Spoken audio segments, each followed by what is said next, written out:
Hello, listeners. Back to base in London. Thanks for joining me for yet another episode of Nigeria Football Weekly podcast. Today, we're just going to do a quick review and roundup of the Africa Cup of Nations, giving my team of the tournament and the overall team, basically general reflections on the tournament that we've just had. It's been an incredible 33 days. Shout out to Morocco for hosting us. Obviously, shame they didn't win. Congratulations, Senegal, for getting it over the line. But just gonna quickly do an AFCON review show and then a weekend review as we return to club updates because I want to let everybody know what we do on this side when it comes to our club footballers. Before we start, I want to say a big thank you to everybody for all the support throughout the Africa Cup of Nations. Shout out to everybody for supporting literally like live watch alongs in Lagos, to being able to go to cover the tournament for all the knockout stage games. What a bucket experience, like meeting everybody and so many different people. I mean, it was just a wonderful experience. And shout out to Super Eagles for coming third and not shaming us.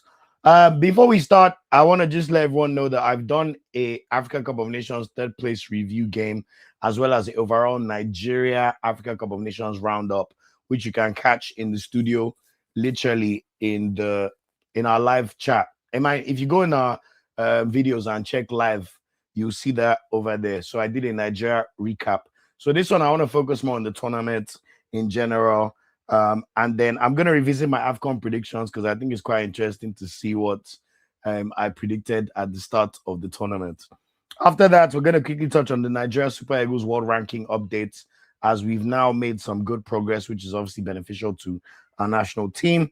And then I want to touch on the transfer roundup of Nigerian players that have made transfers so far in January with 11 days to go in the transfer window.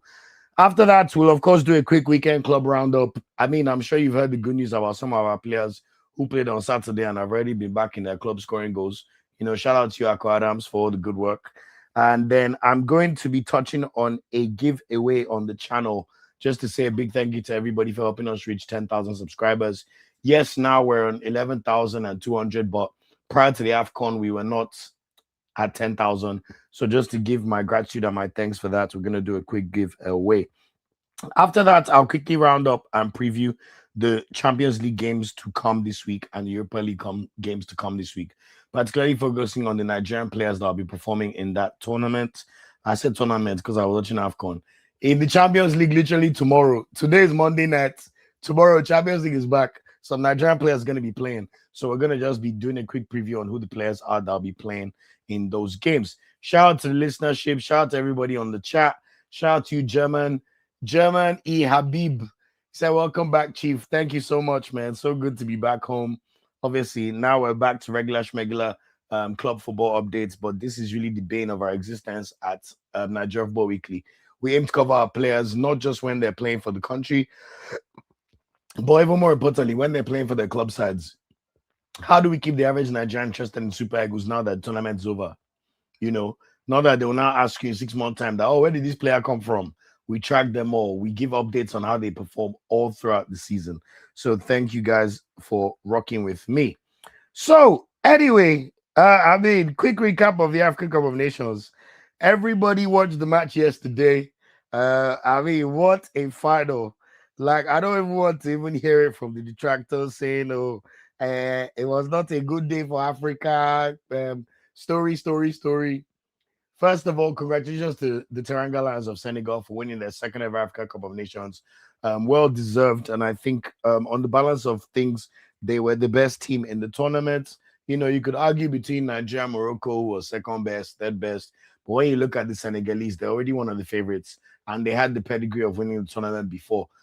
Since we've expanded the AFCON 24 tournaments, this was literally Senegal's third final in 4 competitions. And now they have 2 African Cup of Nations titles to match. Yes, they lost one final to Algeria, and they unfortunately lost on penalties to Cote d'Ivoire in the African Cup of Nations in Ivory Coast. So you have to say consistency-wise, the Senegalese have definitely shown the way forward. In fact, if you want to look through the numbers properly, apart from Senegal, Nigeria is the only other team that's made 3 semifinals out of 4 since the expansion 24 teams. Obviously, they have finished first twice and finished second once, while we have finished second once and finished third twice. So we need to switch that up and go for the gold medal at the Pamuja Africa Cup of Nations, which is only 18 months away and will be hosted by Uganda, Tanzania, and Kenya. Really looking forward to that. So, quick recap of the game between Senegal and Morocco. I mean, can we call it cinema? I mean, from start to finish, I was like, what is going on in this game? I already told you guys already that it was going to be a tough one for the Senegalese to win that game because Morocco were going to do everything in their power to make sure that trophy stayed in Rabat. But shout out to the Senegalese. I mean, what performance. On the balance of play, you have to say it was a very, very good tournament as well in general. And also, the final was pretty good. You know, it's not often you have a 1-0 final, have that much drama. Forget all the talking points, which we'll still get into. But overall, when you have a final where Senegal had 11 shots, Morocco had 17 shots, Senegal had 6 shots on target, Morocco had 5 shots on target. Balance of play possession was 55% to 45%. Like, honestly, it was just a movie. You know, a few yellow cards here. Some of the Senegalese had 5, the Moroccans had 2. 8 corners to the Senegalese to 10 for the Moroccans. And of course, we've already seen the clips of the Moroccans. I don't know what's this their love for towels, man. Like, when you host a tournament, you already have an advantage by being on home comforts. You don't need to now do all these sinister things of moving away the goalkeeper's towel. Like, why are you trying to do all these things? And then you see Saibari almost marking the backup goalkeeper as if he's the security guard. Like, what are we doing? Why are we seeing ball boys from Morocco literally harassing the second or third choice Senegalese goalkeeper over towels? Like, what's going on, man? Then you see some people say, people are not grateful. It's not about that, man. It's spirit of fair play. And I think it's quite ironic that they gave the Moroccans fair play in the tournament. But in general, I thought it was a pretty good game. You know, a lot of the usual suspects started for both teams. Senegal, Crepin Diatta, who's been one of the players of the tournament, got an injury just before the start of the game, and he had to be replaced by Mendy, who was the right back. And you must say that for his first game in the AFCON, he played really well in the match. Sarr came in to replace Koulibaly, who was suspended for the final, and he started alongside Niakate. Niakate was the person who missed the penalty against Ivory Coast in the last AFCON, so it was nice to see him get his redemption and win this AFCON.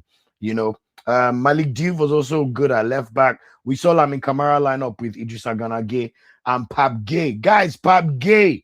We're going to get into this brother, man. 3 goals in the knockout stages. Literally scored the goal in the final to drag his team to the gold medal. Like, what a performance. Iliman Ndiaye started on the right wing while Sadio Mane started left wing and Nicholas Jackson started up front. Sadio Mane. That's now 2 AFCONs. Multiple time winner of Africa Footballer of the Year. Champions League winner, Premier League winner, Bundesliga winner, Premier League Golden Boot winner. Questions have to be asked. Where does Sadio Mane rank in terms of top 5 African players ever? He's now joined the Samuel Eto'os, and he's only Samuel Eto'o and Roger Miller that have won 2 AFCONs in their career and also won Africa Footballer of the Year twice. So that's very elite company. Even when you think about the fact that Senegal failed to make a World Cup after 2002, where they made the quarterfinal on their debut, until 2018 on Sadio Mane, and now Senegal are regulars of the World Cup. They're about to partake in their 3rd straight World Cup in a row. The last World Cup, yes, they made it out of the group stage, lost to England unknowingly. The one in 2018, they literally did not qualify out of their group because of fair play.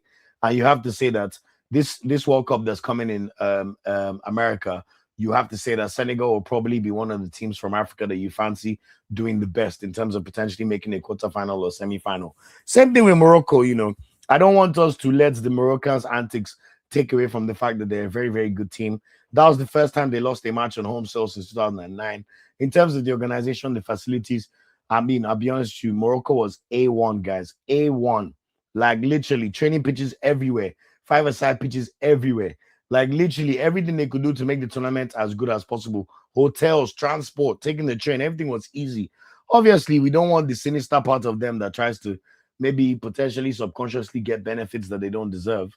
But it must be said that it was a great tournament. And for a team that could have even won it on their own, they did not need the additional antics, you know. For the Moroccans, the starting line was exactly what we would have expected.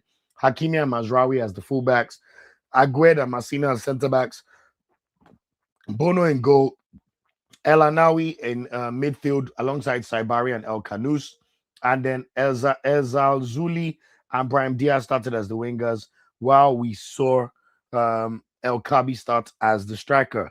Tough game. First off, I think Senegal had the better of the first half. Iliman Ndiaye ran one-on-one with the goalkeeper and probably should have scored. We also saw Pap Gay have a header from corner that probably should have gone in, to be fair. But, Yasin Bono made a good save.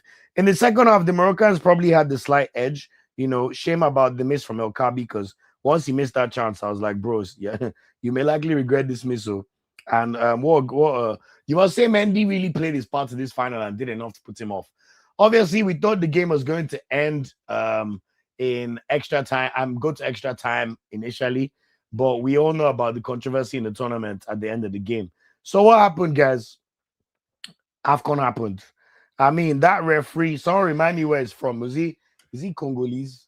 I thought when you have a referee that does not know how to manage the intensity of a game or the occasion of a game, that definitely told, how can you have a player screaming in your face and you're telling him to calm down? You're not giving me a yellow card. But what is the other way around? You'd have done the same, But we all know about the controversy. There was a corner for the Moroccans. The ball got swung in, and you had a tussle between Brahim Diaz and Malik Diouf. And Malik Diouf got his head on the ball. There's a part of me that can understand if they say, okay, it was a penalty, but you have to say it was also very, very soft. Diaz literally threw himself to the floor. If they're giving penalties for that, they can give penalties for almost anything in AFCON. And literally 4 minutes to that, in stoppage time, Senegal scored a perfectly legitimate goal. And the referee was so quick to blow his whistle to give a foul against the Moroccans. Hakimi, haven't you been in the gym? What happened with that? But all of a sudden, the referee being very trigger happy. Yeah, DRC. I'm not exactly DRC referee. So anyway, we move. What happened? He then disallowed the Senegalese goal wrongfully. So that already created a bit of tension, and we know about what happened in pre-match with the lack of security for the Senegalese team and the lack of just help, in terms of just structuring and make sure they have the right facilities to prosecute the game. These are small man games, and let's be honest, we hear this thing in club football as well. When you go and play any of the North African teams in the CAF Champions League or CAF Confederations Cup, you hear these kind of things happening. So why is it always the North Africans? We don't want to. We love you guys. You guys are good hosts.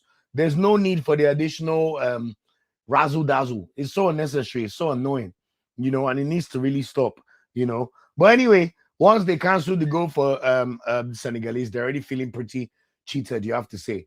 And then the referee then went to VAR and called a penalty for the Moroccans. Now, don't get me wrong, I'm not in favor of players walking off the pitch, but you have to say, even as a Nigerian, and the feeling of injustice in this tournament, I was backing the Senegalese. I was like, look, it is what it is. If you have to make a stand, you got to do what you got to do, man. And you have to say that at least they made a statement and they made a point in terms of going off the pitch. They're not happy with the issues that had been happening in terms of the officiating. However, I mean, it took literally 22 minutes before Brahim Diaz was able to play this penalty. The Senegalese team literally walked off to the bench, apart from maybe 3 or 4 players, but most importantly, Sadio Mane. Sadio Mane did not go into the dressing room. He felt in the spirit of fair play that he had to do what he had to do and just stay out there and take it like men. That you could argue that, did that lead to any kind of benefit for the Senegalese? But let's be honest, even us as non-Senegalese, we're feeling pretty hard done by for the Senegalese team, So anyway, once they give penalty to Morocco, it's time to play the penalty. This is a country that have not won an African Cup of Nations in 50 years. Literally, the weight of expectations is on Brahim Diaz. You've scored 5 goals already. It's time to make it 6 goals in the tournament and win the first African Cup of Nations for Morocco in 50 years. And what does he do? He tries to Panenka the ball. Now, we've seen Edouard Mendy save Panenkas before from Aguero, for example. And I love Mendy's mind games in terms of just trying to get into the head of Brahim Diaz. Now, I do not believe in any way that a player would intentionally miss a penalty to win the first trophy for his country in 50 years. Over here, we don't count Arab Cups or those trophies that don't really matter. Chan, the main thing is what we're after. And we know that's what the Moroccans were after, because when you watch about the way they performed in the tournament, you could tell they desperately wanted this African Cup of Nations. you know. Anyway, I don't know if you call it justice or God or what, where we can point to, but he missed the penalty. And we live to see another day in terms of watching Africa Cup of Nations go to extra time. Now, this is when I really was impressed with the Senegalese. They maintained their composure and they focused on the game at hand. You know, at the same time, they played two previous AFCONs and not scored in the final before. So this was the first time. And literally, like, what was it? 3 minutes into extra time, 6 minutes. Look at Pape Gueye again. Look at the body on the man after playing 90 minutes already. Shrugged off the tackle from Hakimi. First of all, great ball by Sadio Mane to win the ball back. Literally get on the attack. Do the back heel to Gana Gueye. Gana Gueye passed the ball to Pape Gueye. Pape Gueye drove forward, tried to evade a tackle from Hakimi, managed to successfully evade the tackle, and banging a rasping effort straight into. I love those kind of goals that ever hit the bar. And you could just feel the crowd go silent. Oh my God, what a moment, man. What a moment. I mean, even the Moroccans, we must give them credit because after that, they didn't even lose their head. They still got close to an equalizer. Most importantly, Agued, who hit the post with the header. And I must say that in the last two games, Agued and Messina, they really, really played well for their country. So big them up. But literally, the Senegalese kept playing the ball very well in extra time, and they looked like it was just a matter of time before they were crowned champions. And they saw the game out very, very, very fantastically and very, very well deserved. So that was it for the tournament. Senegal won their second African Cup of Nations in literally 4 years. In their third final in 7 years since the expansion to 24 teams. And you must say that right now, Senegal reigns supreme as the giants of Africa in terms of performance, both at AFCON and both at the World Cup. You know, so big up to the Senegalese. I thought they were fantastic and very worthy winners of the tournament. Apart from Nigeria, nobody else scored more goals than the Senegalese in the tournament. They had 12 goals, and I believe they only conceded 1 or 2 goals in the tournament. So very, very, very, very, very well deserved for Senegal. In terms of recaps of the tournament in general, who would you say was the best team? It has to be Senegal. When you win the trophy and you perform in that way, you know, yes, you could argue that they had to play Sudan in the round of 16, but they had to beat us in front of them. They then played a pretty weak Mali team, beat them 1-0, but they did their job, you know. And in semi-final, they shackled Egypt, literally limited the Egyptians to very, very few chances. And that was an Egyptian team that already scored 3 goals in their previous games against Ivory Coast and Benin. So and I love that Sadio Mane scored the winner in that semi-final. Like, what a performance.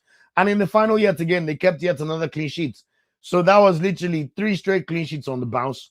They conceded 2 goals in the entire tournament, and both their defense and their attack told in terms of performances for their country. So shout out Senegal. I think they're the best team in the tournament. Apart from Senegalese, who also a good performance, you have to say the Nigeria team. You know, when you score 14 goals in the tournament, yes, you concede 4 goals in the group stage initially, but you then go unbeaten and you keep 4 straight clean sheets in the knockout stage. When you had to play, after Mozambique, we played Algeria, Morocco, and Egypt back to back to back. We literally played all the big North African sides, and we beat all of them except Morocco, who we were a Chukwueze penalty miss away from even beating. I mean, I don't know about you guys, but the way I feel so much pride in the Super Eagles for this tournament, I can't begin to express myself. Like, we were fantastic from top to bottom. You know your team did well when you're struggling to decide who the best player was. Everybody who started, even people who came off the bench for a few amount of games, played well. They restored the pride in the national team, and they represented us very, very well. And, you know, give or take for a few moments, you know, at the end of the day, you have to say home advantage told in the semi-final. We'll go again, you know. And, you know, I love what Stemoni just said about Shell being emotional. You've seen it all. I even saw an interview he did with French TV where you can see that he was so, so proud of himself for achieving the Super Eagles. And I love his intention to stay with the Super Eagles. That was really, really good for me to see. And fantastic, you know. Eric Shell, thank you so much. From everybody, if you ever watch this video, we thank you so much for bringing and rewarding the faith and the joy back into the Super Eagles of Nigeria. So I know we're impressive. Like I said already, despite the issues from Moroccans, they've had a very, very good tournament. You know, throughout the tournament, they considered only 2 goals. One was a penalty to Mali, and one was the Pape Gueye screamer. So they used home advantage to their benefits, but they also played very well. This is the only team in Africa that has set-piece coaches. They have at least 15 backroom staff in terms of coaching. So everything that could be an intangible or could give them an advantage off the pitch, they made sure that they put it on their backs and did not leave any stone unturned in terms of the preparation. And you saw it in the pitch. Even Nigeria, yes, we'll blame the Ghanaian ref because it did not allow us to flow or to even get into the game in any way. But you must say tactically, Wally Rugagi did a great job against us in terms of blocking our space through the middle, and Eric Shaw obviously will learn from his mistakes and learn how to have a plan B, especially from the wings. Also, we saw him make a sub at halftime against in the third place game. So what I like about Eric Shaw is he's a person that learns quickly. Set pieces, we've spoken about it. Even after losing 2 penalty shootouts to Eric Shaw, we redeemed ourselves by winning a penalty shootout. Yes, it's a bit annoying that the attackers decided to take penalties in a third place game with the pressure off, but did not step up in the most important one in the semi-final. But look, it's been an incredible tournament from us. Morocco were also very, very good. They should keep their heads up. It's their first medal of any kind in an AFCON since 2004, where they lost to Tunisia 1-0.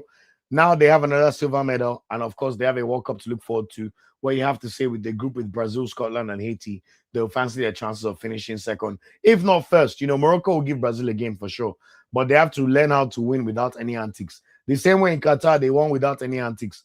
Morocco, stop trying to steal people's towels. We don't want to see these kind of things in African football. It's not good. So anyway, shout out to the Moroccans. I thought Egypt was also one of the best performers in the tournament, especially when they dispatched Ivory Coast. They're a very efficient machine. Look at Osam Hassan, one of the kings of AFCON, one of their greatest players ever, was able to find a team to allow Mamouche and Salah to peak while also making sure that they remain defensively solid. Rabi, that their center back, Rabia, what a performance from him. He was exceptional in the tournament. And apart from the top four, I want to give a shout out to Ivory Coast. I thought their young team, for you to refresh a team that's won the AFCON previously, bloody new talent, the Amad Diallos, the Diamandes of the world, the Bazumana Tourés of the world. What's that guy that plays for Trabzonspor? That midfielder that played so well against Burkina Faso. I'm forgetting his name. But to build that young squad and show that kind of performances, especially against Burkina Faso before they got beaten by Egypt, you must say that they look pretty impressive, and they'll look forward to how they're going to perform in the World Cup. Underachievers for the tournament, I think the biggest of underachiever was Gabon. Gabon were absolutely useless and terrible. It's like that 4-1 thrashing Nigeria gave them really knocked the stuffing out of them, because Gabon were absolutely useless. They even lost to Mozambique. They lost all their games, if I'm not mistaken. And we even heard that their team got disbanded after AFCON, and they initially banned Aubameyang and co, but that has since been sorted. Other underachievers, I have to give it to the DR Congo and South Africa. These are two teams that Nigeria, unfortunately, allowed them to grow wings that they should not have because of mishaps prior to AFCON. South Africa, the fact that they qualified in a World Cup group ahead of Nigeria made them think that they're better than what they are.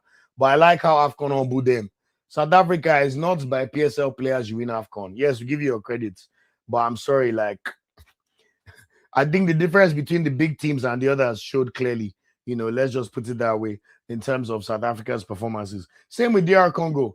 It's all well and good you having a decent defense, but when push came to shove, you scored 1 goal against Senegal, you drew 1-1, and against Algeria, 120 minutes, you could not score a single goal. And then they scored a fantastic screamer against you to knock you out.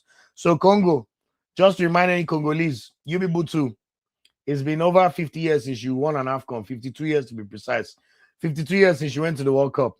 Let's see if you can get the job done against the Jamaica in the World Cup playoffs. But I like how they go humbled. Everybody realized their place in the totem pole of African football. If you're not Senegal, if you're not Morocco, if you're not Egypt, if you're not Ivory Coast, I don't want to hear you talk to Super Eagles in any way, shape, or form. We're not your mates. Do not be deceived by Uyo pitches and changing our manager 3 times. This Super Eagles team, if Eric Shaw was the manager from beginning, I would have wiped guys, man. But anyway, we live and we learn. There's an Africa Cup of Nations coming in literally 18 months in Uganda, Tanzania, and Kenya. Anglophone Africa Cup of Nations. So I even love the fact that if anything, all the best teams are going to be on equal footing in that country, in those 3 countries. No big team can say they have an advantage. If any country even has an advantage in terms of feeling in familiar settings, it will be the Anglophone countries, your Nigerias, maybe Ghana if they can qualify, because you're in an environment where they speak your language, they love your music, you feel a bit more comfortable. In Morocco now, so French and Arabic, we're everywhere. There's some places where they didn't even really speak English like that. But fair play to Morocco for a very, very well organized tournament, and we go again. Best players for me. I mean, Sadio Mane was given the best player of the tournament. It always depends on who wins the tournament. If Morocco won it, they would have given it to Diaz. If Nigeria won it, they could have given it to Lukman or Osimhen. If it was Egypt, they could have given it to Salah. So you have to say that the final two games always count a lot in terms of who is and who ends up as the best player in tournament. I cannot begrudge Sadio Mane that at all. I think in the tournament he scored 3 goals for his country, including the winner in the semi-final. You know, he also had 3 assists. Only Lukman had more assists than Sadio Mane in this tournament. And this is a player that there were debates about whether he should leave the national team prior to the tournament. So Sadio Mane, fantastic performance for your country. Thanks for putting them on your back. And what a way to sign out from the Africa Cup of Nations. Yes, he'll go to the World Cup in the summer for one final hurrah. But I love when players live at the top or live with a bang. That is the best way to do it. So I can't begrudge Mane his best player of tournaments. Also, Diaz was one of the best players in the tournament. You know, 5 goals, literally scored in the first 5 games, you know, until he jammed Nigeria and Senegal. He still had the chance to get a 6th goal from the penalty spot. We all know what happened, but he had a very, very good tournament. If the Moroccans forgive him or not, that's not my problem. But I urge them that they must forgive. I know 50 years is a long time. That means every Moroccan 55 and under has not seen their country win AFCON. No wonder they were acting so excited. You should have seen after the Nigeria game. They'll come up to you and kiss you, hug you, Nigeria. Why were they not ready to go and hug people yesterday? You think we don't know that you guys, you only do it when you win? You think we don't know? So shout out to Senegal, man. I mean, best players in the tournament. We can't even do that without talking about the Nigeria quartet. Victor Osimhen, 4 goals in the tournament. Finally, removed all that nonsense about he's only scored 1 goal in AFCON. He said, this is a tournament I'm going to shine. I particularly love the way that they bounced back from the issues after the Mozambique game, and he put the country on his back. And look, without Osimhen, we do not win that game against Algeria. So fantastic performance by Victor Osimhen. Lookman, where do we start? AFCON Lookman. 3 goals, 4 assists. Should have been 5. This is a player that was a game breaker for us against Tanzania in our opening game. Look how he fired the goals into the net. Same thing against Tunisia. Look at that fantastic goal he scored where he dribbled the Tunisian guy. It feels like such a long time ago, but all these things matter and all these things count. Also, his assists. Where do we even start? You know, in the round of 16 game against Mozambique, Lookman opened the scoring yet again with a typical AFCON Lookman finish. Even the first goal Osimhen scored, they say it's Akon's assist, but let's be honest, it was Lookman's assist. He should have 5 assists and 8 goal contributions. He still put the ball on a plate for Osimhen to score, even though Osimhen was now getting angry. Well, yes, we'll speak about Osimhen's, I don't even know if you should call it anger issues another time. But Lookman, fantastic performance for you. Thanks for putting the country on your back. You know, in the later stages, didn't exactly work out for him like initially, but he still scored the winning penalty to give us the bronze medal. So kudos to you for a great, great tournament. And shout out to Uncle, man. Shout out to everybody we met over in Morocco. Alex Iwobi, I'm so glad that you have silenced the critics. Alex Iwobi now has maybe three caps left to reach 100 caps for Nigeria. NFF, I hope you have something planned for Iwobi. Don't let us be waiting. Go and find a plaque and put 100 on it. And find ways to reward him for reaching 100 caps for Nigeria. Countries that do it don't have 2 heads. If it's to be parading themselves all over Morocco, you see them, all of them. Pinnick, Benz, all of them, they're out there. But if it's come and do little things that are important for the structure of your country, you see them missing. I've heard some rumors about them training people. Why can't you just do the right thing? So I want to see Wobi's presentation when it comes to Alex Iwobi. What a performance. Line-breaking passes. King of the pre-assists. I thought he was exceptional in this tournament for the Super Eagles of Nigeria. And God bless him. Also, Calvin Bassey, Minister of Defense, CB3, CB21. He has moved from a great Super Eagles player to the consciousness of Nigerians. I don't think anybody will ever forget Calvin Bassey again in the Nigeria shirts. What a performance, especially that semi-final. Even though you know you're going to miss the final, you still put your country on your back like that. Nah, man, we have to give you so much credit. So much credit. Calvin Bassey, your agent's going to be busy this summer. We loved you at Fulham, but Fulham, we're still going to stick with you for the rest of the season. But Bassey, we know you should be playing Champions League. I'm sorry. That's what you deserve. Stanley Nwabali. Even me, I'm one of the people that needs to apologize to you. I need to apologize to you, Stanley. I was one of those people, ignorance, mentioning Maduka Okoye. someone that is not dedicated to Super Eagles. Please, Time Rabali, forgive me. We will never judge your club, use your club performances to judge your Super Eagles career. You are the undisputed number one, High Chief Priest of Nigeria. What a goalkeeper! Wow. What are we saying? Wow. That was fantastic to see, man. Nobody kept 4 straight clean sheets. We know that in penalties, he will always be good for at least one save. If his teammates could even have done a job, we would have been in the AFCON final. You know, this is a player that constantly does his best for his country. Very assured. Have you seen Nwabali's distribution with his hands and his legs? Very commanding in the air. I don't even know how he's in Chippa United playing for the bottom side in South Africa. This is a player that should be playing in Europe. But regardless, so for the next few years, Nwabali's are undisputed number one. Go and get Ato Okonkwo, let him come and wait to bench. Anybody that is not committed to Super Eagles, we don't want you in our national team. Maduka Okoye, you can do as much as you want to do in Udinese. You have better go and read a book on Super Eagles history to understand what it means to be a Super Eagles player. Because I don't know whether in Germany they're not educating you guys enough like they do in London and England. But from things I heard, we don't need to talk too much. Maduka Okoye, better come and beg NFF and figure out if you want an international career or not. If you are too arrogant, no problem, we will not beg you. We have number one that is doing very, very well and just fine. But we have to get the continuity, so we have other options apart from Stanley. Stanley was exceptional, another best player. Also, big shout out to Mohamed Salah and Amad Diallo. This was the first AFCON tournament Mohamed Salah scored more than 2 goals, so we must give him his credit for that. Top goal scorer, Brahim Diaz, 5 goals. Victor Osimhen and Salah with 4 goals each. But of course, Brahim Diaz was the winner of that.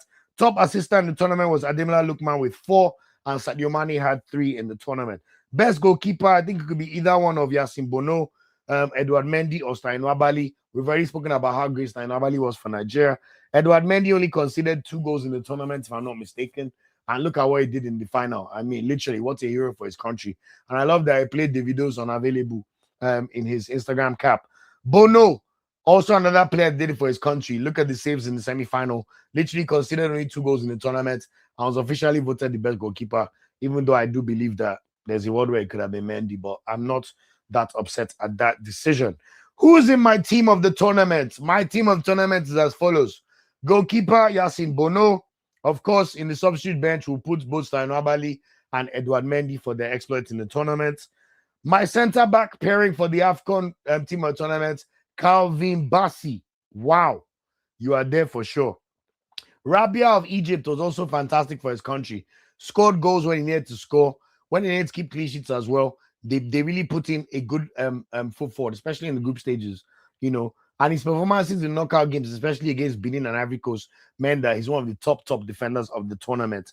I think you can also give a nod to Massina and Aguer of Morocco. They'll be on the bench. They had pretty good tournaments for their country, and I thought they played exceptionally well in the semi-final and final for both their countries. The way they marshaled Victor Osimhen was really, really good. Even against Senegal, a lot of the goals or threats from Senegal was from them getting through the fullbacks, Majraoui and Hakimi, you know. So big shout out to Massina and Aguer. Also, shout out to Ajayi. Thank you, Stemonic. You guys know me and my take on Ajayi. He's another person that I hold my hand up and say, you know what? Well done, Shemi Ajayi. You had a very great tournament. I did not think you had it in you, but boy, did you prove me wrong. And what a performance. I was so worried about who's going to be Bassi's partner, but you played well. But my fullbacks of the tournament, Crepin Diatta as the right back. I think he's been fantastic for Senegal, even though he missed the final. But Sai Samuel has to get a spot on the bench for how well he performed over the tournament. He was exceptional. You know, we have to say it. And then also, left back, we have to give it to Bruno Onyemaechi. Bruno Onyemaechi was absolutely superb. I don't want to hear it. No left back was better than Bruno Onyemaechi. Mazraoui can sit on the bench. He was decent. But Onyemaechi played like a young Marcelo, like Odumodu says. Or literally like a former Taiwo for Nigeria. Onyemaechi has locked up that left back position. Sewn it up. Sanusi and Felix Agu, before you start for Nigeria again in a competitive match, you will wait too. You will wait. Now in midfield, I think this one picks itself very easily. Pat Gay, what a performer. 3 goals in knockout stages for his country. Started almost every match. Scored the winning goal in the final. Just a very decisive player and an engine on him. I think he was absolutely exceptional yesterday and just an exceptional player. I can't believe he plays for Villarreal. I mean, Villarreal and Champions League, so it's not that bad, but this is a player that can play at the highest level. when you're putting Papsa on the bench, when you look at Senegal's bench, guys, that's how you realize how good Pap Gay is. He was fantastic. And of course, Alex Wobi must get his spot in that midfield. Alex Wobi was incredible in this tournament. Like, finally, Nigerians understand the worth of Iwobi. The link between defense and attack. Like Ayoti Odigu Striker said, quarterback of Nigeria. The pre-assist king. Line-breaking passes for days. Iwobi showed Nigerians that, look, I'm that guy. I vlogged it as well. And shout out to him for even putting me in his vlog against Algeria. That was pretty funny to see. You know, we have to support the boys at all time. So Alex Wobi is in my team of the tournament. The remaining four, I think, pick themselves. The striker is Victor Osimhen, best striker in tournament easily. 4 goals for his country, 2 assists as well, 6 goal contributions. Literally the second joint most apart from Lukman. You know, Osimhen was incredible, and I'm so glad he has put down any doubts about his AFCON pedigree behind. Yes, he still needs 8 goals to reach Rashidi Ekini's 13 goals at AFCON, but he now has 5. We go again. We have 2 AFCONs literally next year and the year after. If Osimhen can give me 4 plus 4 in those 2, 8. 8 plus 5, 13. So I'm really looking forward to it. And, you know, let him go back to Galatasaray. They've got a Champions League game literally tomorrow, which I'll get into. But I thought he was fantastic. And then behind Osimhen, player of tournament, Sadio Mane has taken one of the spots. He was exceptional as a left winger. You also have to give Brahim Diaz, put Brahim Diaz on the right wing when you're the top goal scorer in tournaments and the catalyst for your team's great performances in tournaments. Brahim Diaz has to be in team of tournament. And of course, AFCON Lukman in that hole. Nobody danced that hole like Lukman. Oh. Lukman. AFCON Lukman. Fantastic performance from those guys. So that's my team of the tournament. Other shouts out on the bench. El Anoui of Morocco was really good. Ghana Gay was pretty good for the Senegalese as well. Mohamed Salah, we have to put Salah on the bench. Pretty good performance from him for the tournament. But just to wrap up, teams, facilities, fantastic. Morocco, A1. Guys, NFF, I hope you guys are watching and you saw the things that you saw with your own eyes in Morocco. That's how you put a tournament together. Transportation, facilities, 5-a-side pitches. Guys, every 5 blocks you walk around Morocco, you see a 5-a-side pitch. That is how you develop your country's talent. And our population is 7 times their own. No?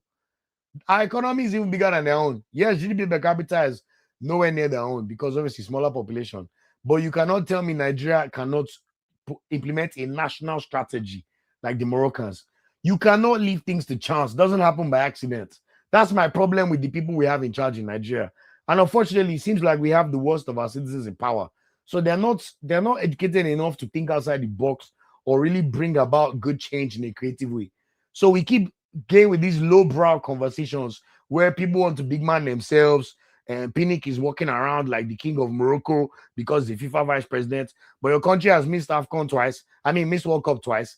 You can't even bid to host an AFCON because everyone knows you have no facilities. You don't even have one good stadium in the biggest metropolis in Africa, Lagos. 0, 1, we don't have.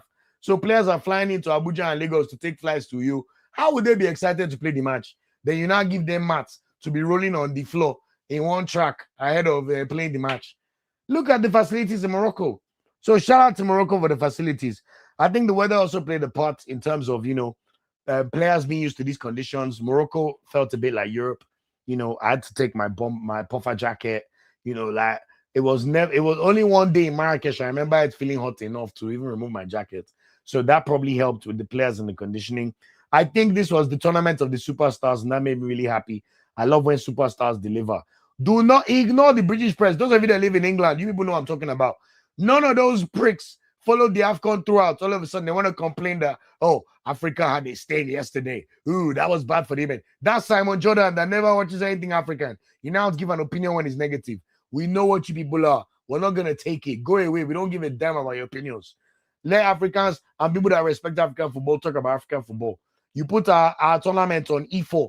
One useless channel, not useless channel, but not even on the big channels of English TV. They want to come and give your opinion on AFCON. Don't try to. Look at Morocco. Look at France. They put this thing on M6. There was even a beIN Sport specific AFCON channel. Super Sport specific AFCON channel. Countries and broadcasters that take AFCON with the respect it deserves. So please ignore the low life saying nonsense about AFCON. This tournament was special. The big teams delivered. Star players delivered. Tactical and technical excellence all over the pitch. We saw it everywhere. The football was footballing. Tactical excellence. Eric Shell, look at that. Even Wally Regagi, Pap Tiao. Look at everybody played well. It was amazing to see. I mean, there was a slight drop in the support and the vibes of this tournament compared to the Ivory Coast AFCON. By the way, the Ivory Coast AFCON was exceptional. We must also call that out. So the last two AFCONs have been amazing. So Uganda, Kenya, Tanzania, it's your turn. Let's see what you can do. This is going to be the first African Cup of Nations in East Africa in a long, long time. I can't think of when the last one was in East Africa. You wouldn't call Gabon and certain countries East Africa anyway. But I know it's been a while. So really excited for what kind of AFCON they can give us. Hoping that South Africa and Botswana can win the bid for 2028. Let's spread the love. Let's go to play the AFCON all over the continent. Nigeria, we know what happened the last time South Africa hosted AFCON. We know who won it. Super Eagles, Sunday Umba. So I would love for us to go to Kenya, Tanzania, Uganda. Then we go to South Africa. Let's go and see what we can do. Immediately after that, of course, there's going to be a World Cup in 2030, just to speak specifically about Nigeria. Morocco are already ready. They'll play with Spain and Portugal. But for the other African nations that are not in, who did not miss the World Cup like Nigeria and Cameroon, of course, in 5 months' time, they'll be playing in the greatest tournament the world has ever seen, which is the World Cup. Obviously, we know about the issues with America and all this Trump stuff and banning fans and all that. But the truth of the matter is, from what I've learned, even from the issues in Qatar, once the World Cup starts, people will be excited and will watch the tournament. That is just how it goes. Obviously, you're hoping that the football and the vibes match what we saw in Qatar. I thought Qatar was an exceptional World Cup. Even Russia was an exceptional World Cup. Like, let's be honest, like the vibes were vibing. Players, the games, look at the final we had last tournament. Even Morocco making the semi-final. England losing to France, that always gets me excited, So just a lot to watch. And this one is going to be the first World Cup where 32 teams will make it out of the group stage. They're going to play group stage football just to eliminate 16 teams. And there'll now be a round of 32, which means the probability for jeopardy or like upsets are even more likely. If you go and play in one sweltering heat condition in July, and let's say, I don't know, one European country complaining about the heat gets to jam give me an African country, Ivory Coast could hammer them, man. So I really think I even did a World Cup prediction video. I don't know if I already did it on the channel, but I expect Senegal to play Brazil at some point. And I think Senegal have a world where they could even make a semi-final or quarterfinal. Same with Morocco based on their mapping.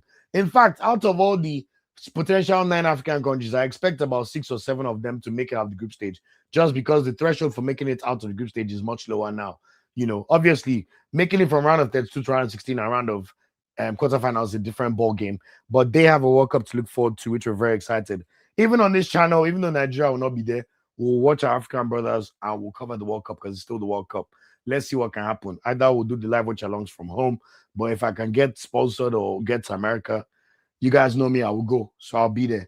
Obviously, in terms of Nigeria as well, we have to look forward to the Women's African Cup of Nations in March.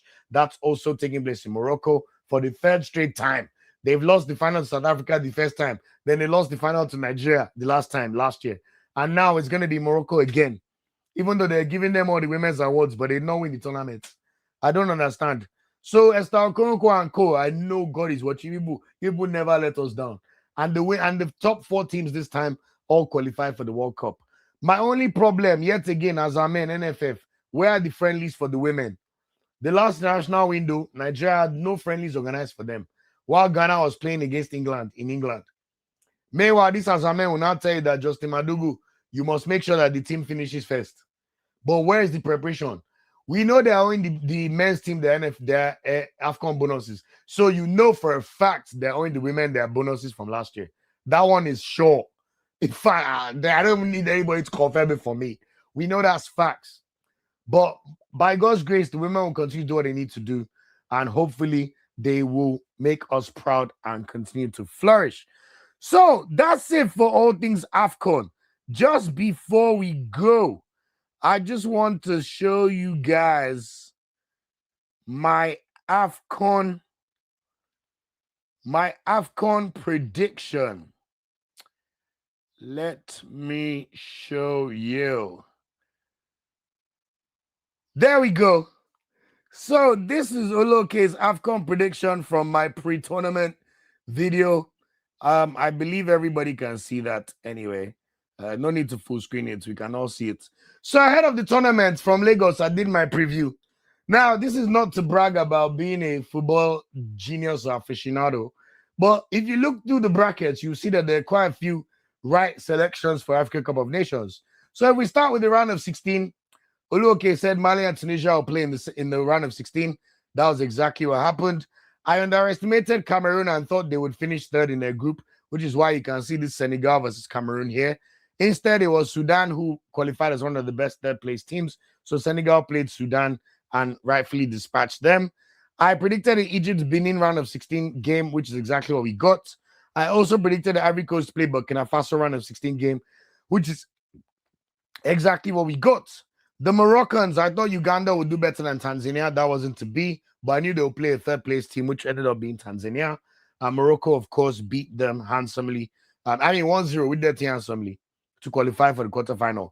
I then thought South Africa would play Gabon, but instead it was South Africa who played Cameroon, and I thought South Africa would make it to the quarterfinals. So that's one of the predictions I got wrong. I then thought our third-place opponents would be Comoros rather than Mozambique, but I knew either way that we were going to beat them. So that's exactly what the Super Eagles of Nigeria did against Mozambique. And I also predicted Algeria and DR Congo to meet in the round of 16, which is exactly what we saw here. Now, when it comes to the quarterfinals, I got two of the predictions exactly spot on. I said Egypt and Ivory Coast will face each other in the quarterfinals. What happened? Egypt and Ivory Coast faced each other. And I predicted Egypt to win against Ivory Coast. This was pre-tournament. I know during the tournament, I changed my mind to say Ivory Coast should win. But hey, benefit of documentation. So Egypt beat Ivory Coast and Senegal played Mali rather than Tunisia. But I knew whoever Senegal played, they were going to dispatch the opponent. So Senegal dispatched Mali and made it to the semi-final. The Moroccans, on the other hand, they ended up playing Cameroon in the quarterfinal. And I knew that whoever they played, they would probably have been too much and made it to the semi-final, which is what they did. And as for Nigeria, I knew we'd beat Algeria. I knew we were going to get our revenge. And that is exactly what the Super Eagles of Nigeria did. So my semi-final predictions in terms of who play each other was exactly spot on. I thought Senegal and Egypt would be the likely semi-finalists from the left side of the bracket. And I knew Morocco and Nigeria would be the semi-finalists from the right-hand side of the bracket. Obviously, I predicted Senegal to beat Egypt in the semi-final, which is what they did. And I thought Nigeria would get the better of Morocco because I'm not in the business of betting against my country. Unfortunately, we lost on penalties and Morocco ended up playing against Senegal in the final. And of course, I predicted Nigeria to win the whole tournament.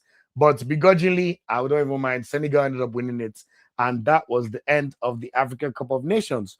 So, I guess you could say, Lou, you know, we watch a lot of football and we do this a lot. So it's nice to see the predictions come almost true. You know, I should have maybe backed myself a bit more, maybe put a little wager on them, but it wasn't to be. But that is now the end of all things African Cup of Nations. By the way, I want to thank you guys all for rocking with me. I'm going to go through all the comments once I finish the show.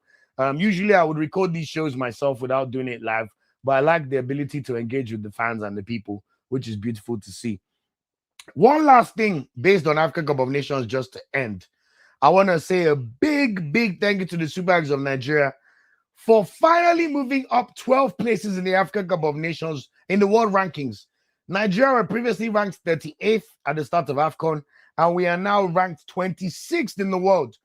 All of you who follow this channel for all the years we've been doing this, you know me. I believe Super Eagles are a top 20 national team. There's no reason we should not be top 20. If Iran are 20th, Nigeria can be 20th. But we accept 26th for now. We've moved up. We got so many points in this tournament. This is our highest world ranking since May 2010. So literally in almost 16 years, this is our highest ever ranking. So shout out to the boy. Shout out to Eric Shell. Shout out to the team. Shout out to all Nigerians for backing the team as well. What a fantastic achievement, and more to come if we could keep backing the team and progress now that AFCON is over. In CAF, we're now the third best team in Africa, which I believe is our rightful spot. There's an argument you could even say we should be second, but based on consistency of Morocco and Senegal over the last 4 or 5 years, you have to say that third is our rightful place. Ball does not lie, you know. So shout out to the team. I think it's been an amazing African Cup of Nations. I want to say a big, big thank you to everybody for their support on this channel.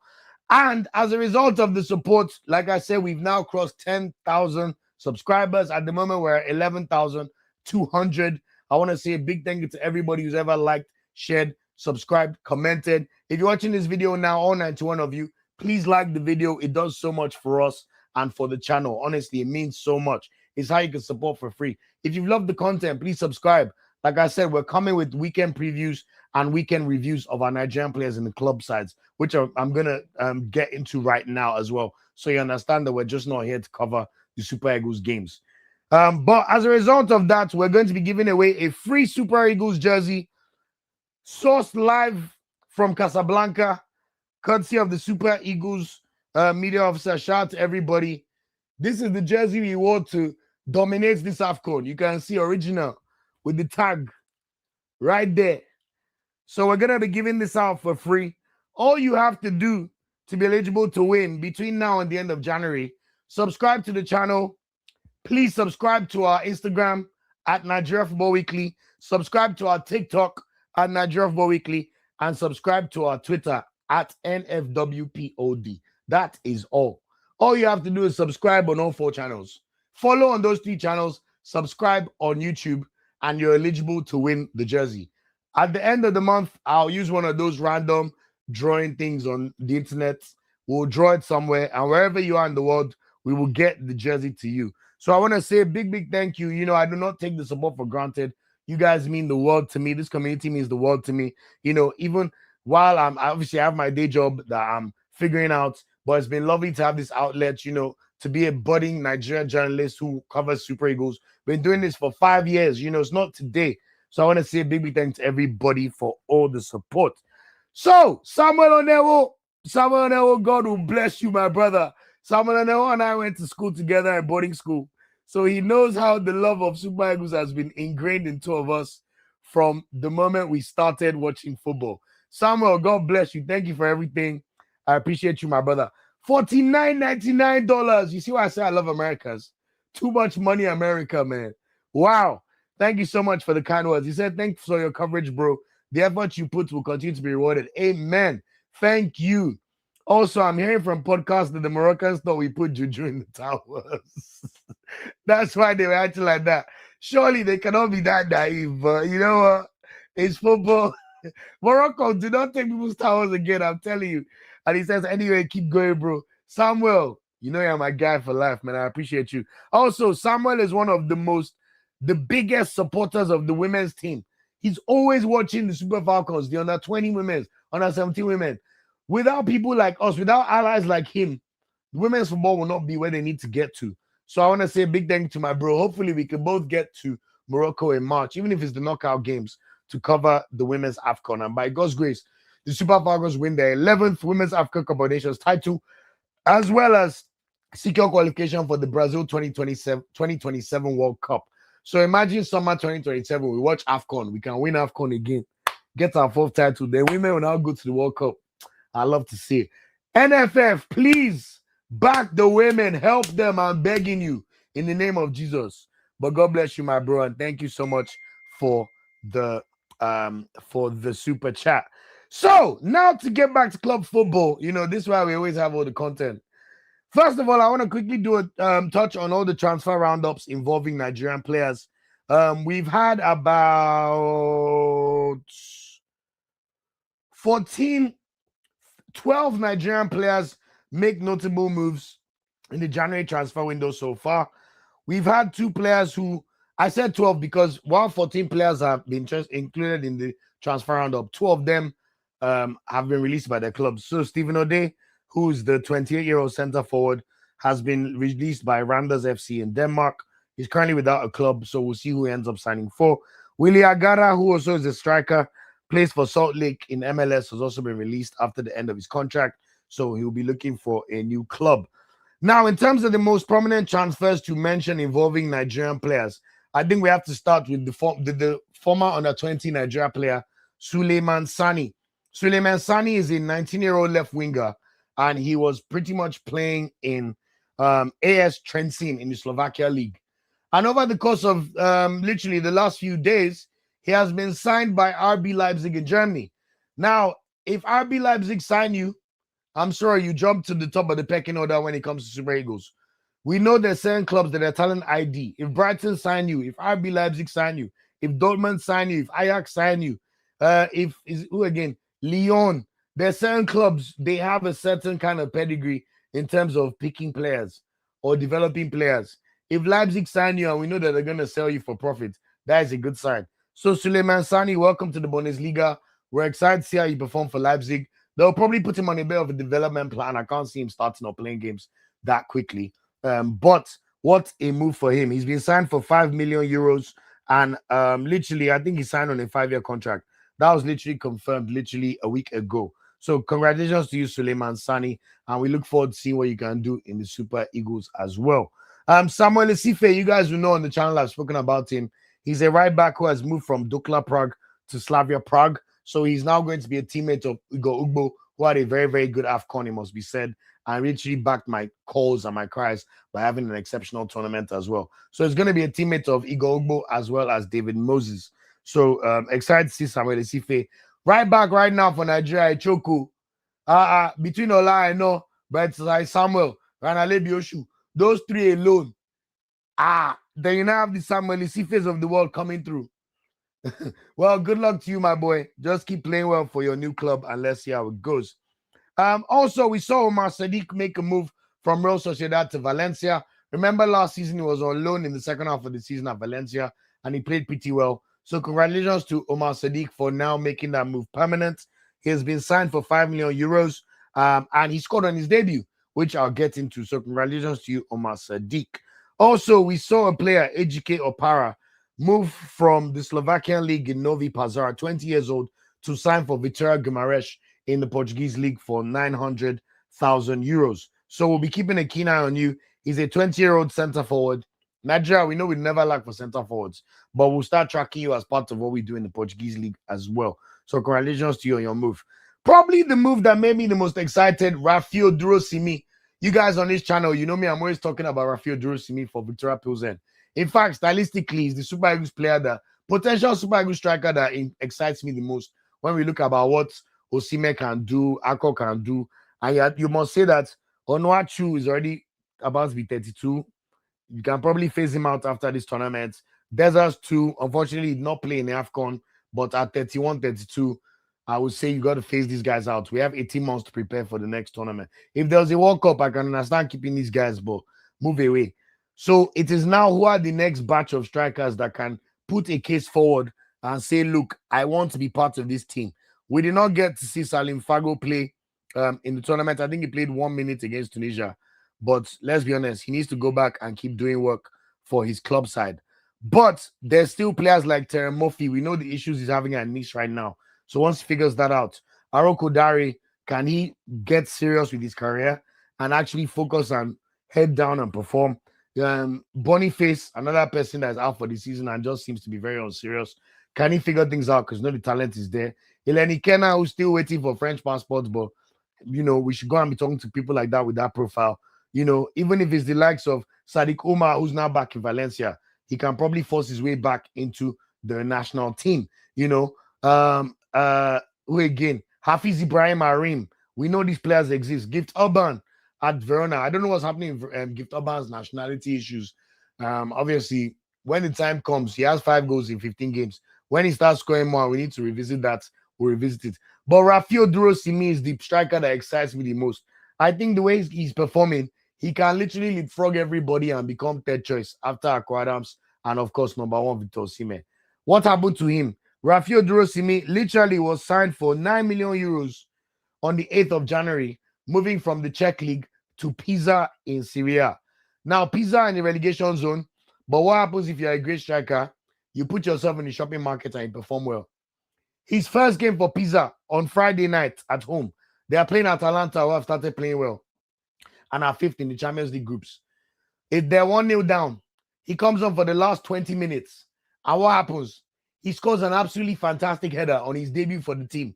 Scores his first Serie A goal in his first 20 minutes of action for Pisa. That's how you announce yourself in a new team.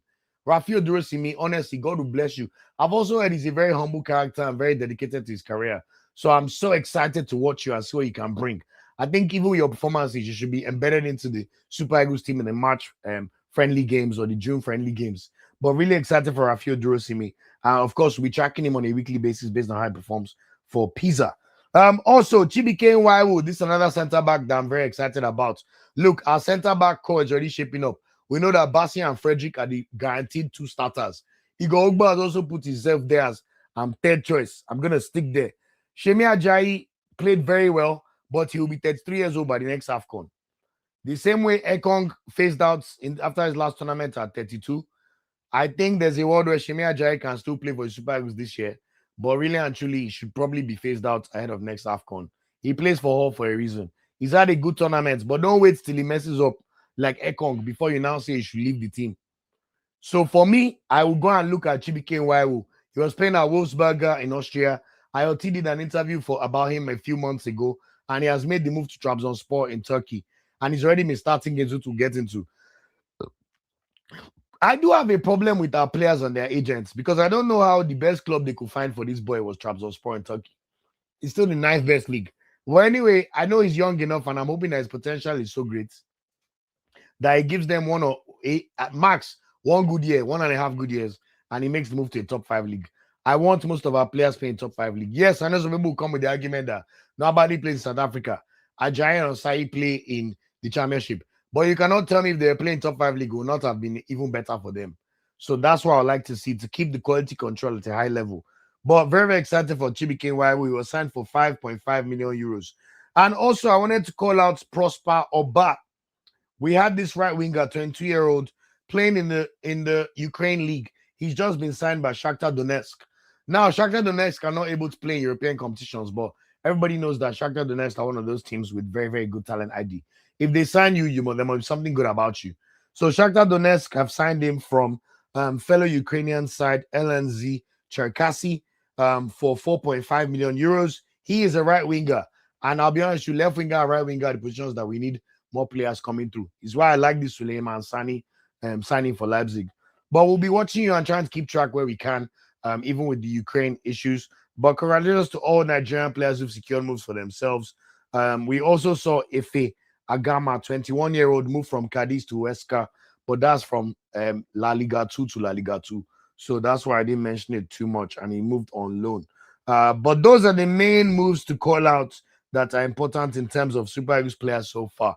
Obviously, we'll keep our eye out because there's a world where I still think Terry Murphy needs to move. We know what happened to him at Nice with the fans attacking him and Jeremy Boga. So they are asking to terminate their contracts and they don't want to play for Nice again. Rightfully so. People cannot put your livelihood at risk like that. It's not right and it's not done. So that's it in terms of transfer roundup so far. And of course, if any other players make moves, we'll be sure to bring them to you. Now, to round up the podcast before I go to the comments, weekend club roundup. Aquadans played for Nigeria almost 90 minutes on Saturday. Today, Monday, he came off the bench at halftime for Sevilla while they were 2-0 down in the game against Elche away. What did Aquadams do? In the 70s, you see Eric Shell ball, see how he has inspired Aquadams. You even saw the video in Omar's interview of him talking about how he's learned about the way he can play from the national team and he's going to take some of those back to Sevilla. And my word, has he taken it back to Sevilla already? Literally, first half back from AFCON, 2 days after scoring a penalty to help us win the third place. In the 75th minute, he scores the first goal to make it 2-1 for Sevilla. Good. I mean, to be fair, it was an interesting chance because his teammate poked the ball and he hit the bar and it bounced out. And all he had to do was just tap it into the net. But good awareness and he kept himself on side for that. And then he had nerves of steel to score a stoppage time penalty to make it 2-2 for Sevilla, who live to fight another day. They've struggled a little bit in La Liga. This is not the Sevilla of the Frederick Canute times or even the Sevilla that won the Europa League a few seasons ago. They've been struggling a little bit, but you expect them to still make better work of their current position and to get better in terms of the league. Chida Ejuke also came on as a sub in that game. He came on in the 63rd minute. And at the moment, that now means that Sevilla have moved up to 14th position in La Liga. That draw has moved them literally from 17th or 16th, to 14th. And it's very congested in the league table because 8th place Elche on 24 points and 17th place Valencia on 20 points. So 4 points separate 8th from 17. In fact, 5 points separate 8th from 18th in the league. So well done to Sevilla boys. Their next game will be on Saturday at home against Athletic Bilbao at the Sanchez Pizjuan. So looking forward to see how the boys prosecute those games. So shout out to you, Akko Adams. What a performance. I already spoke about Rafael Simi's exploits on his debut for Pisa. What a fantastic, fantastic performance. And honestly, I am looking forward to seeing him and Akisomi Robo for Pisa. I think they're going to do excellently. Guys might be upset that Akisomi did not play in the tournament, but guess what? He's going to be better for that experience. And next AFCON, he's going to be ready. In fact, I love that his next game is going to be on Friday away at the San Siro. Pisa are going to play against the high-flying Inter Milan, who are currently top of the league in Serie A. So that's going to be a difficult game. Akisomi will probably be cup tied for that because he's on loan from Inter. But we should see Rafael Durosimi already get to test himself against such a good team on Friday. So really excited for that. I'll make sure Pisa versus Inter is one of the games that we preview on Thursday nights, but that will drop on Friday. So just to let you know, for anybody still watching, what we do is we review all the Super Eagles players in the top 10 leagues on Monday. Always, we do a Starboy of the week, and we do a ones to watch in terms of the games in midweek. We also bring about any information that's important to know, world rankings, announced friendlies, anything around Nigeria football you need to know. Ever since a month before AFCON, we've then introduced a second show, which I record every Thursday night, which is a weekend preview. For that weekend preview, we review all the Premier League games. We preview all the Premier League games involving our Nigerian players, whether it's the Fulham boys, Nottingham Forest boys, and Franco Yeka at Brentford, Aroko Daria at Wolves. And then we preview all the other Premier League games that does not involve Nigerian players. You guys know me on this channel. I'm an Arsenal fan, die hard to the core. I can't wait for us to get our parade. It's been 22 years or more. We have waited. We have tried. You can see my Henry big poster hiding from there as well. So we preview all the Premier League games because I know Nigerians, we love the Premier League the most. So that's what we always do, preview. And then I pick 5 games outside the Premier League involving Nigerian players each week to preview based on context. So, for example, this Thursday now, I'll preview the Pisa versus Inter game for sure because that's a big game. And Simi's narrative is quite interesting to follow right now. I'll also preview Akko Adams' game because Sevilla are a team we need to watch. Everybody knows how Akko Adams has made us happy over the tournament. So it's important that we preview his game. I'll also likely preview Ademola Lookman's game. He's going back to Atalanta. They're doing well in the Champions League. They're 5th on the table. But of course, in the league, they still need to do a bit more work to get closer to the Champions League spots. We know he will likely move in the summer, but he needs to have a good second half of the season. And he's had an incredible... People were worried about Lookman's performances prior to AFCON. But look at what that confidence has done for his career. So I'll likely preview the Lookman game. And then I'll pick another 2 games to preview based on what fixtures are coming. So that's the usual structure we do involved when it's not Super Eagles games. We're here, we watch everything Super Eagles. Trust me, even them Galatasaray games, I'll be in there, fight for my life, watching Galatasaray Kayserispor. Man, anything for the Super Eagles we have to do. Wow, Soccer Integrity. Omar, this is my chairman. I love what you do so much. Thank you so much, brother. Keep up the awesome work. I love your tactical previews, man. God bless you guys. I'm going to get back to all the comments. I just want to finish this conversation as well. Then I'll go through all the comments. If anybody wants to give their takes as well, we have all the time. And then we'll wrap up for the night. So shout out to Rafael Durosimi as well for his performance. Also, like I said, Omar Sadiq. Oh, my God. That is shine bright like a diamond. Jesus, that's a bit harsh. That's how I know how long we've been going. I need to change my light. Give me 1 second, guys. 1 second. Tricks of the trade.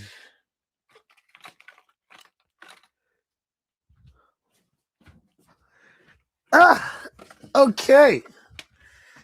Slight intermission. So this is how you see the value of lights. Without the lights, see what it looks like.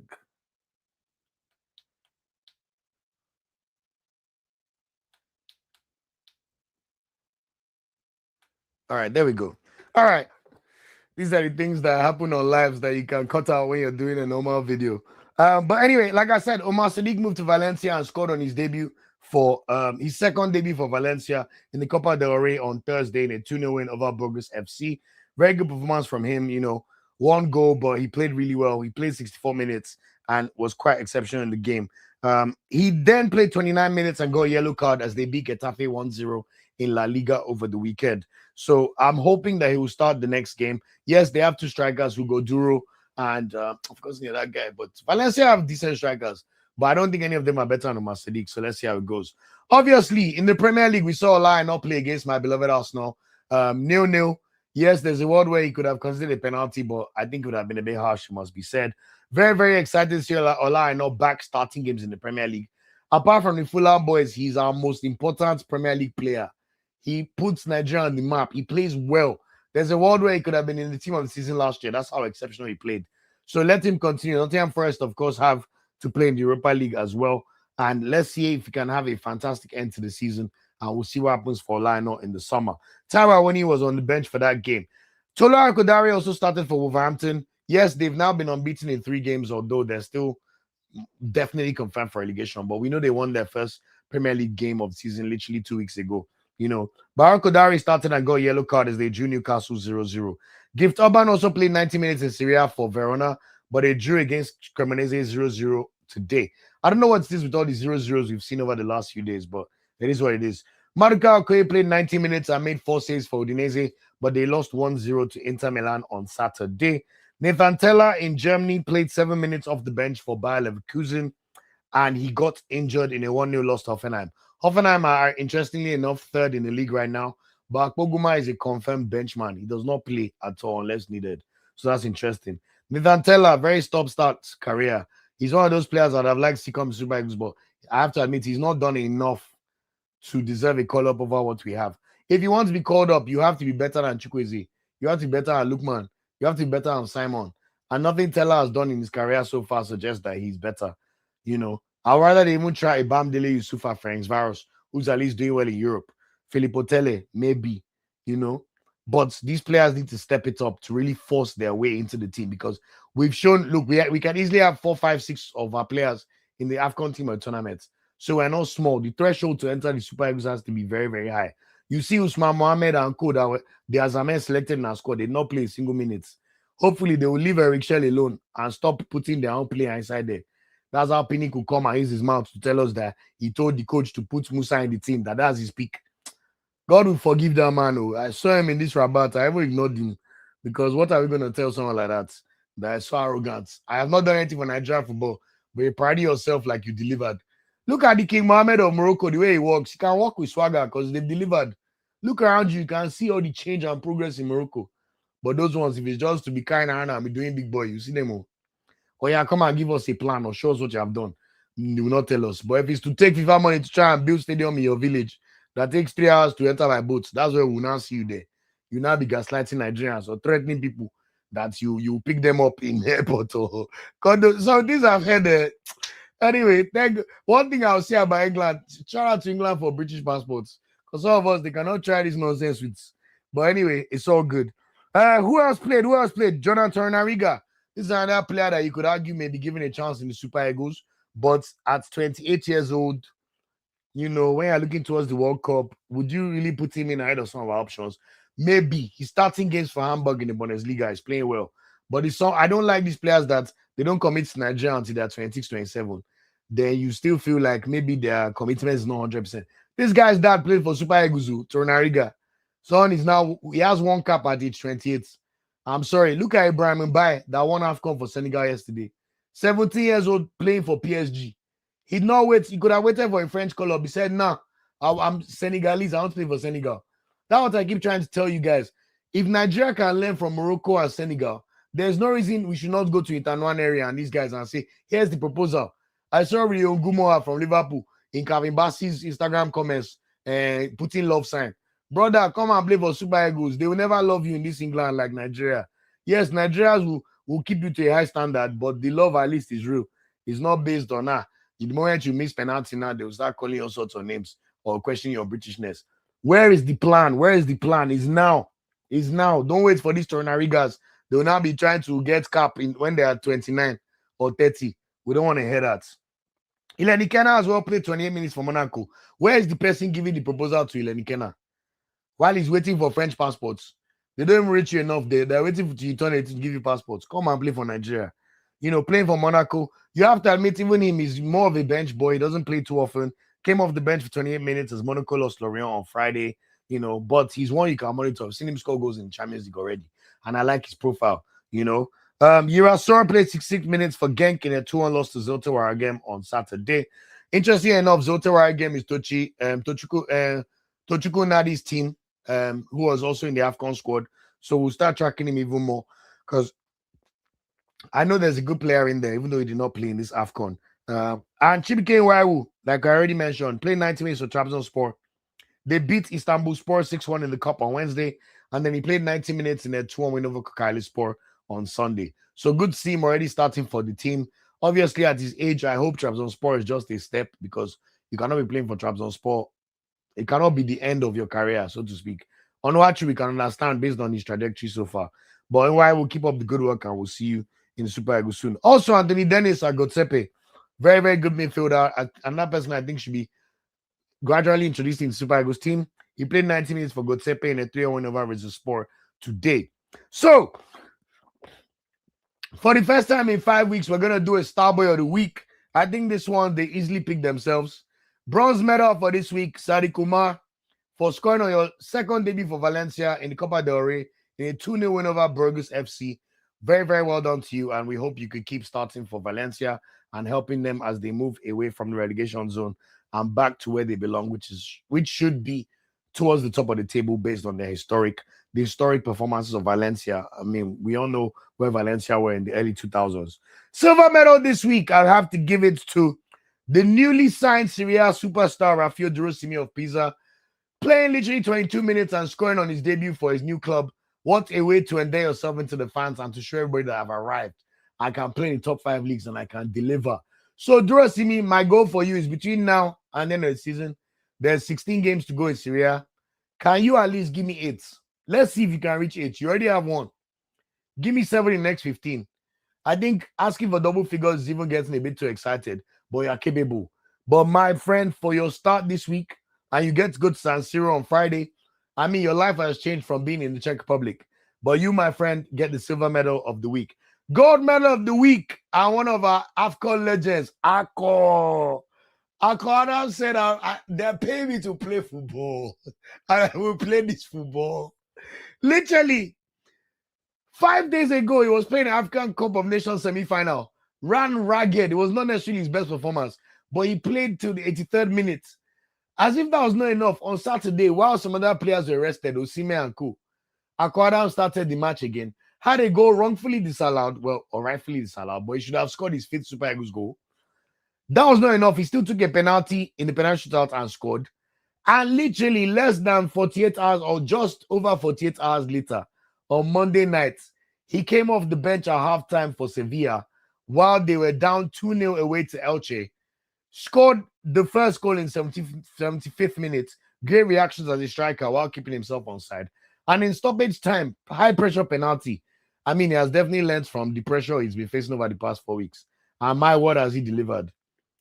Calmly slotted in the penalty for Sevilla to earn a draw against Elche and to score a brace, which now takes him to 5 La Liga goals for the season in 15 games. Akko Adams, you are my gold medalist of the week, and by God's grace, you will hit double figures for the first time in your career in a top 5 league. That's my wish and aim for you. So we have 5 more goals to go, and I must say that you've been an exceptional player.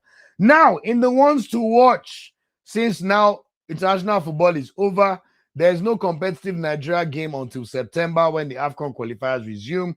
Obviously, we've heard about the old hoopla about the World Cup. If things change, we'll see. But Nigeria, just accept we're playing friendly games in March as well as June. Now it's all about club football. I would love to even learn about some of the clubs people support in the chat and the community. But UCL, the Champions League is back. Round 7 and round 8 are here. Round 7 is taking place literally tomorrow, Tuesday, January 20th, and also Wednesday,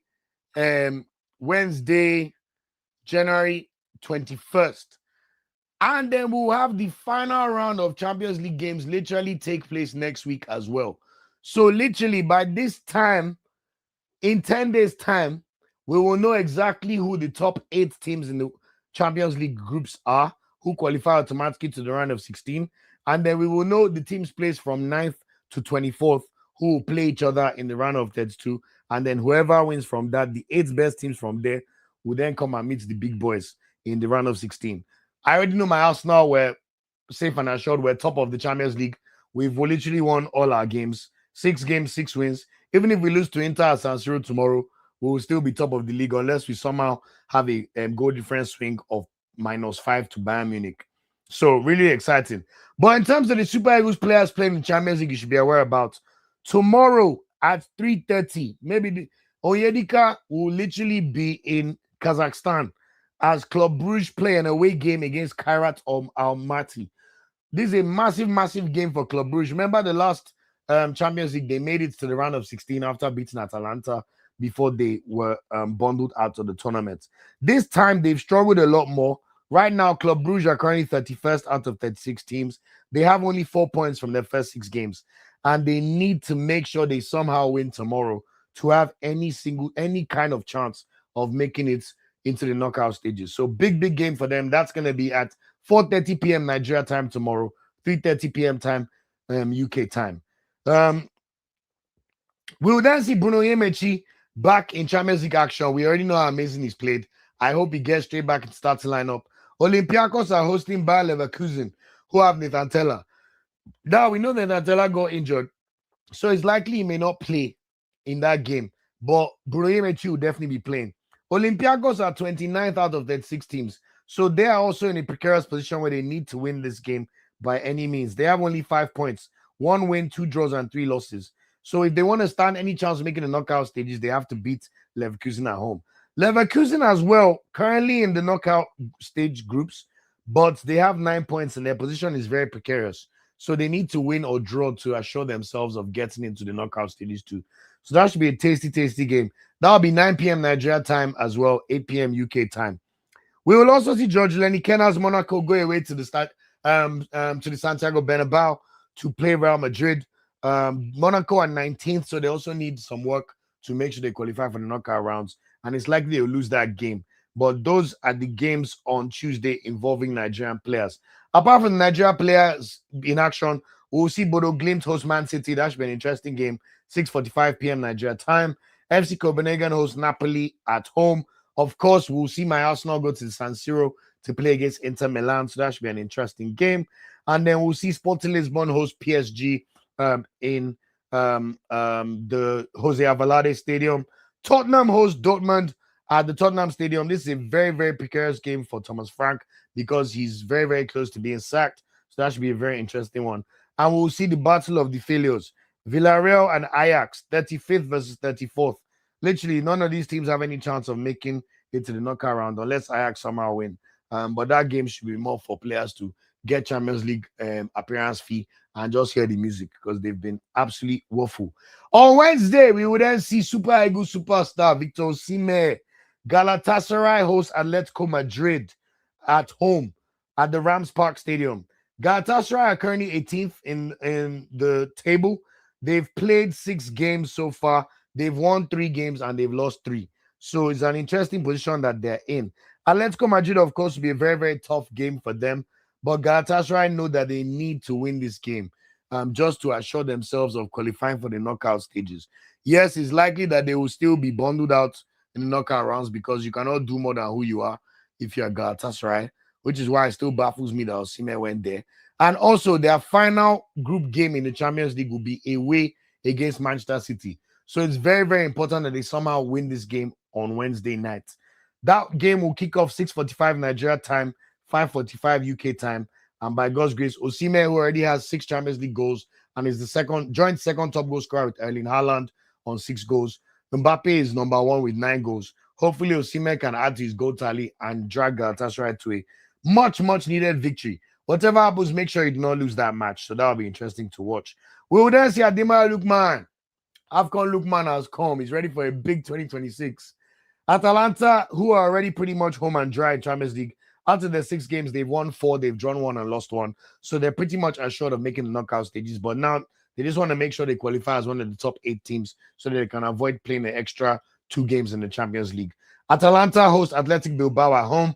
So Lukman and Co will be feeling pretty confident of getting the job done in this game. Finally, in terms of Nigerian players, we'll see the Slavia Prague trio: Igor Ugbo, David Moses, and Samuel Isife. I don't know if Samuel Isife has been registered in time to play in the Champions League, but they will be hosting FC Barcelona on Wednesday. This is what you call a big, big game. Barcelona are 15th in the table so far, so they're by no means assured of their knockout stage qualification yet. So I'm sure Barcelona will be looking to put Slavia Prague to the sword. Slavia Prague are also on the verge of going out. They've got 3 draws and 3 losses. It will take a monumental effort. They need to win their last 2 games to somehow make the knockout stage. So it'll be tough. But at the very least, put on a great showing for yourselves. Ugbo especially, you should be feeling good now that you see that you're a bona fide Super Eagles player, and we saw you play so well against Egypt. So can you take that into the game where you're going to face Lewandowski, Rashford, Lamine Yamal, Dani Olmo? You know, what a test for you, and what an occasion for you and David Moses. So they'll likely lose, but really looking forward to seeing how they perform in those games. The other Champions League games we are aware about: Karabakh hosts Frankfurt on Wednesday. Bayern Munich hosts Union Saint-Gilloise at home on Wednesday. Chelsea hosts Paphos. Juventus hosts Benfica. Marseille hosts Liverpool. That should be a great game to watch. Juventus hosts Benfica. That should be a great game. Newcastle hosts PSV Eindhoven. That should be a great game as well. So those are the games happening in the Champions League. Really excited for club football. I'll be honest, when Nigeria is playing, I keep my eye on what Arsenal have been doing, but it's really now that I'm back in London, I'm like, okay, I miss club football. I'm looking forward to watching Arsenal tomorrow and seeing how we perform. So really excited for how the boys will do. The good thing is quite a few of our players should get to the knockout stages. We know Lukman will definitely do so. Osimhen will likely do it. Eleni Kena should likely do it. Nathan Teller should likely do it as well. Slavia Prague, guys, is going to be tough. Olympiacos is going to be tough, and Club Brugge is going to be tough. But we'll see how they all perform in the Champions League over the next few days. In the Europa League, quickly, Celtic's Kelechi Iheanacho will be in action against Bologna away on Thursday. Although Iheanacho is still injured, so it's unlikely he will play. We will then see Zedu Sanesi's Porto go away to play Victoria Pilsen, who, of course, have just sold Rafael Durosimi. Nottingham Forest, Ola and Otawa Awoni, they will be in action away against FC Braga on Thursday night. That should be a tough game. Nottingham Forest are 11th on the table, so they know that they want to get to the top 8 positions so they can avoid playing 2 extra games as well. We will see Cyriadelos Panathinaikos in action away against Ferencváros, so he will play against Bamidele Yusuf's Ferencváros. So 2 Nigerians involved in that game. Yes, Nice are playing, but Terry Murphy is currently not playing for Nice due to the issue with his contract and his own fans attacking him. So he's currently in tribunal trying to terminate his contract. So we'll see what happens between now and the end of transfer window for Terry Murphy. We will then see the Rangers boys play against Ludogorets. They have a Nigerian centre-back called Fernandez. I think he's British Nigerian, but that's why I called it out. Philippe Otele's Basel will go away to play RB Salzburg. That should be a tasty game. And we'll see Irasor's Genk go away to play FC Utrecht in the Netherlands. So that's it in terms of the weekend preview. The weekend review and the midweek preview of the games going on in Europe. Please look out for our weekend preview video, which will be dropping on Friday, where we will go through the performances of all these Nigerian players in the Champions League, as well as preview the Premier League games, both the ones not including Nigerian players and the ones including Nigerian players. And as I mentioned, we'll also be previewing 5 games outside of the Premier League involving our Nigerian players, likely to be the Atalanta game, the Pisa game, and also Aqua Adams and Educate Sevilla game as 3 of the 5 I will pick. I want to say a big thank you to everybody. My God, this has been the experience of a lifetime. AFCON, you have delivered. You came, you saw, you conquered. We look forward to Uganda, Tanzania, and Kenya in East Africa. But like I said, I want to say a big thank you to everybody who's ever watched, liked, shared, or subscribed. We go all week, all the time. We're watching our players. In fact, this is the bread and butter. As Eric Shell is tracking the players on his own, we're tracking them for him as well. And we're bringing this information to you guys. One thing I want to say is big up the community every time. I'm always listening to feedback. If there's anything you think I could do better, let me know. I am all ears. If there's any suggestions you have, I'm all ears. I'm literally about to partake in a YouTube bootcamp around memberships. So our members, I've got something coming for you in the best way to make sure that you feel that your investment is worth your while and that you're getting the great value from your buck as you support this channel. I want to say a big thank you to everybody. All 69 of you who have remained in the live streams. Thank you for watching. Thank you for engaging in the chat. And now I'm just going to go through all the messages to end the podcast. But if anybody wants to come and give me the AFCON review or their thoughts on Nigeria moving forward, let me sit down. I will send in the link in the chat right now. Let's get 2 or 3 people to come and give their thoughts while I go through the comments. Invites. Okie dokie. John Andrea, forgive me, my bro. That was my bad. Forgive me on changing the link. My cousin put the link initially, but I forgot to redirect everybody from there on here. Forgive me, my bro. That's so annoying. Forgive me on that. So just to go through the chats, shout out to everybody for all the lovely words, man. I appreciate you. So happy to be back home, guys. You know, we've done so well. Shout out to you, Cool2630. Well done for the great coverage in Morocco. Yes, I'm back in London. Thank you so much for the kind words. It was one of the opportunities of a lifetime, honestly. I love this comment. The AFCON final was a telenovela at best. Lord, absolute cinema. We already know how Moroccans will behave, but it's all good. The Egyptian Ahmed Hassan is the go-to for AFCON titles. You're right. Shout out to the Moroccans in the chat. Ratila, Fuano. Unlucky we lost tonight. All of us can do that now. Unlucky we had Basi not play the last game. Unlucky that the Ghanaian referee decided to do as he pleased and not allow us build up in any way. Damla, I'm sure this was written before I gave my team on the tournament. CAF, they need to look themselves inwards. You cannot ban any Senegal, man. Like, yes, we don't agree with some of the actions, but at the same time, like, you can understand the actions in that moment and the feeling of injustice, you know. So, look, don't go and buy your best performing team. Don't try that. You can give fines around here or there or AFCON specific bans for qualifiers, but do not restrict the Senegalese preparation for the World Cup. They carry the hope of the continent. Let us see. You know, Timothy, shout out to you always, my bro. I'm glad, and I like this comment because I like to think I focused on all the positives anyway.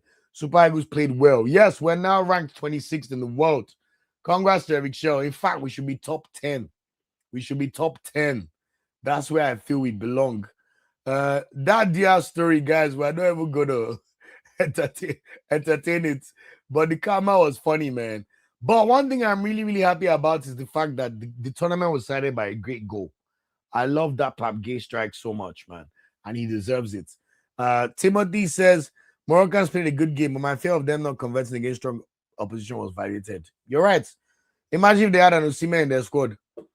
That you could tell that they still lack something when it comes to attack, and they could come back to bite them. When they have players like Saibari more interested in blocking players from getting the tower instead of improving his finishing, can we say we are surprised here? You know, so they need to improve a lot more for sure. I love these comments. It will be said that Cher was emotional. He almost cried. Yes, I literally have that vlog queued up. I need to watch it soon. And yes, they redeemed themselves. Shout out to Super Eagles every time. Every time. I will not entertain crazy statements. I can see some interesting stuff. Elias, shout out to you, man. Always been supporting the channel, even when before AFCON. I appreciate you and thanks so much for the kind words. Shout out to our Moroccan on the channel. I love your channel. Great AFCON support. Respect. Shout out to you, man. Commiserations on the loss, bro. You go again. Morocco, look, Africa, we're looking towards you to have a good World Cup. I know you're going to play Brazil. Looking forward to that match. I know you're going to play Scotland and Haiti. I expect you to beat Scotland and Haiti, to be honest. You know, so Morocco, regroup. You go again. You've got another World Cup to look forward to in 4.5 years' time. You've got World Cup to look forward to in 5 months. There's literally another AFCON in 18 months, although 50 years now, no AFCON. And you have to say that when he's playing on neutral ground, you're going to have to earn the win without even those slight advantages that you get here and there, you know. So we go again, you know, we go again. Shout out to everybody. Shout out to everybody. Timothy said, Olu, what's next for us to observe over? Club football, my brother, man. Club football, man. Look, I love Super Eagles, but close second is Arsenal, man. I have a Premier League title to celebrate. I haven't watched Arsenal win a Premier League title since I was 11 years old. And I'm going to be 33 in March. So do the math there. Bro, I need a Premier League medal. I need to go on a parade in North London. I need to see my team win the Prem.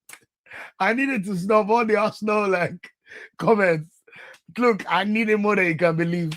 So shout out to Man United. Man United, any Man United fans in the chat. I don't normally we're enemies, but thank you so much for Saturday. I watched Match of the Day. I was like, wow, look at Man United. Where did that performance come from? Shout out to you, Carrick, man. Glory, glory, Man United. So thanks for beating Man City for us. We take the points. So between the Premier League, my bro, the Champions League, obviously Arsenal, we're going on all fronts.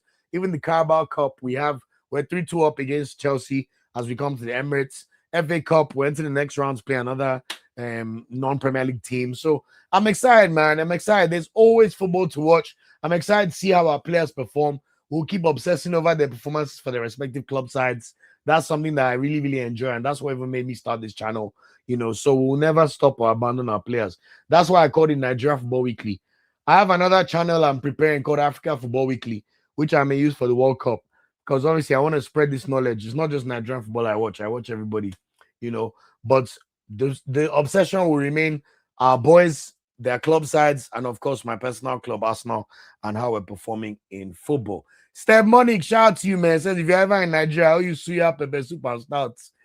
I was literally in Nigeria for 3 weeks in December, man. We should have linked up, but I always love coming back home. So by God's grace, December next year or another time, I'll be back home soon for sure. And it's always a pleasure being back home, So amazing. I agree with this comment on Egypt Ivory Coast being one of the best games. Steph Monique said Lookman should have an MVP. Like I said, it depends on how you end the tournament. So it is what it is. I don't think we can say Mane did not deserve it when he scored 3 goals and got 3 assists. You can argue Lookman, Osimhen, Diaz got more goal contributions. I don't even think Diaz did, but me, I'm of the opinion that the MVP of a tournament should always come from the team that won the tournament. Unless it is so ridiculous that you're like, wow. Like if, let's say someone is runner-up and he scored 10 goals in a tournament, and the best we got from the team that won was maybe 3 goals.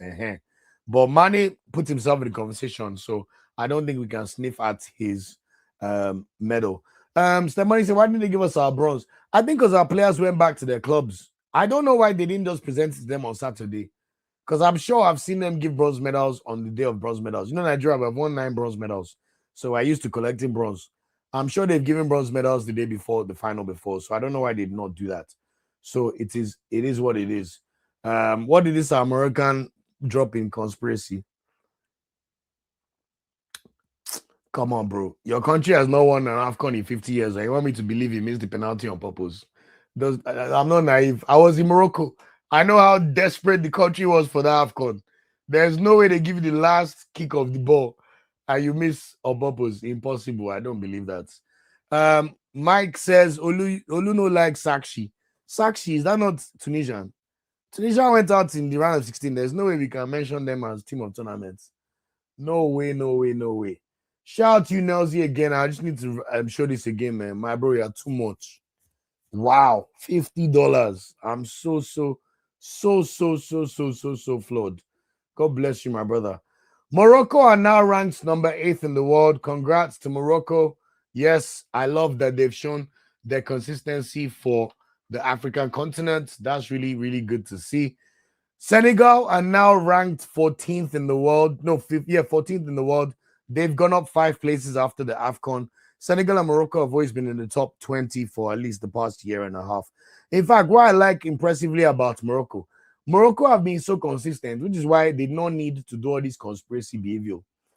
Morocco are literally just 24 points off Brazil, who are 5th in the world rankings. That's how consistent they've been over the past 4 years. Yes, they're only 6 points ahead of Belgium, who are 9th. But if you look at the gap between them, Brazil are 24 points ahead of them. So Portugal are ahead of them by 24 points. And it means Netherlands are only above them by 20 points. So that is remarkable consistency by the Moroccans. Senegal are literally give or take 40 points off 10th spot, which is Germany. It's kind of crazy to see Germany not ranked number 10. But these two teams, very proud of the way they fly the flag for Africa. Nigeria, like I said, we're now 26. Very impressive by our players. We're literally mathematics, 19 plus 17 is 36. We're 36 points off 20th, which is Iran. And like I said, that's where I believe we should be. When I look at Iran, Denmark 21st, Korea 22nd, Ecuador 23rd, Austria 24th, Turkey 25th. With all due respect, these countries, if Nigeria plays them, I will not be scared. In fact, I expect us to be beating them. You know, even when you look at the teams just under Senegal, USA 15, Mexico 16, Uruguay 17th, Switzerland 18th, Japan 19th. Any of those teams, if Nigeria play against them, you fancy yourself. I'm not saying we'll win. Like Japan are an excellent side. Uruguay are pretty decent here or there, but Uruguay just lost 5-1 to USA. If Nigeria plays USA, I will not expect USA to beat us. So let's be honest. Even Mexico, I will not expect it. So you can even argue that apart from the top 12 in the world, Colombia at 13th, if Colombia play Nigeria, it will be a tough day. Even Italy in 12th to be a tough day. Croatia 11 to be a tough day. My whole point is Nigeria, we're beginning to get to the levels where we belong and showing where we should be in terms of our World Cup pedigree and our ranking pedigree. So shout out to everybody. What am I seeing from the Moroccan? Accusations have surfaced.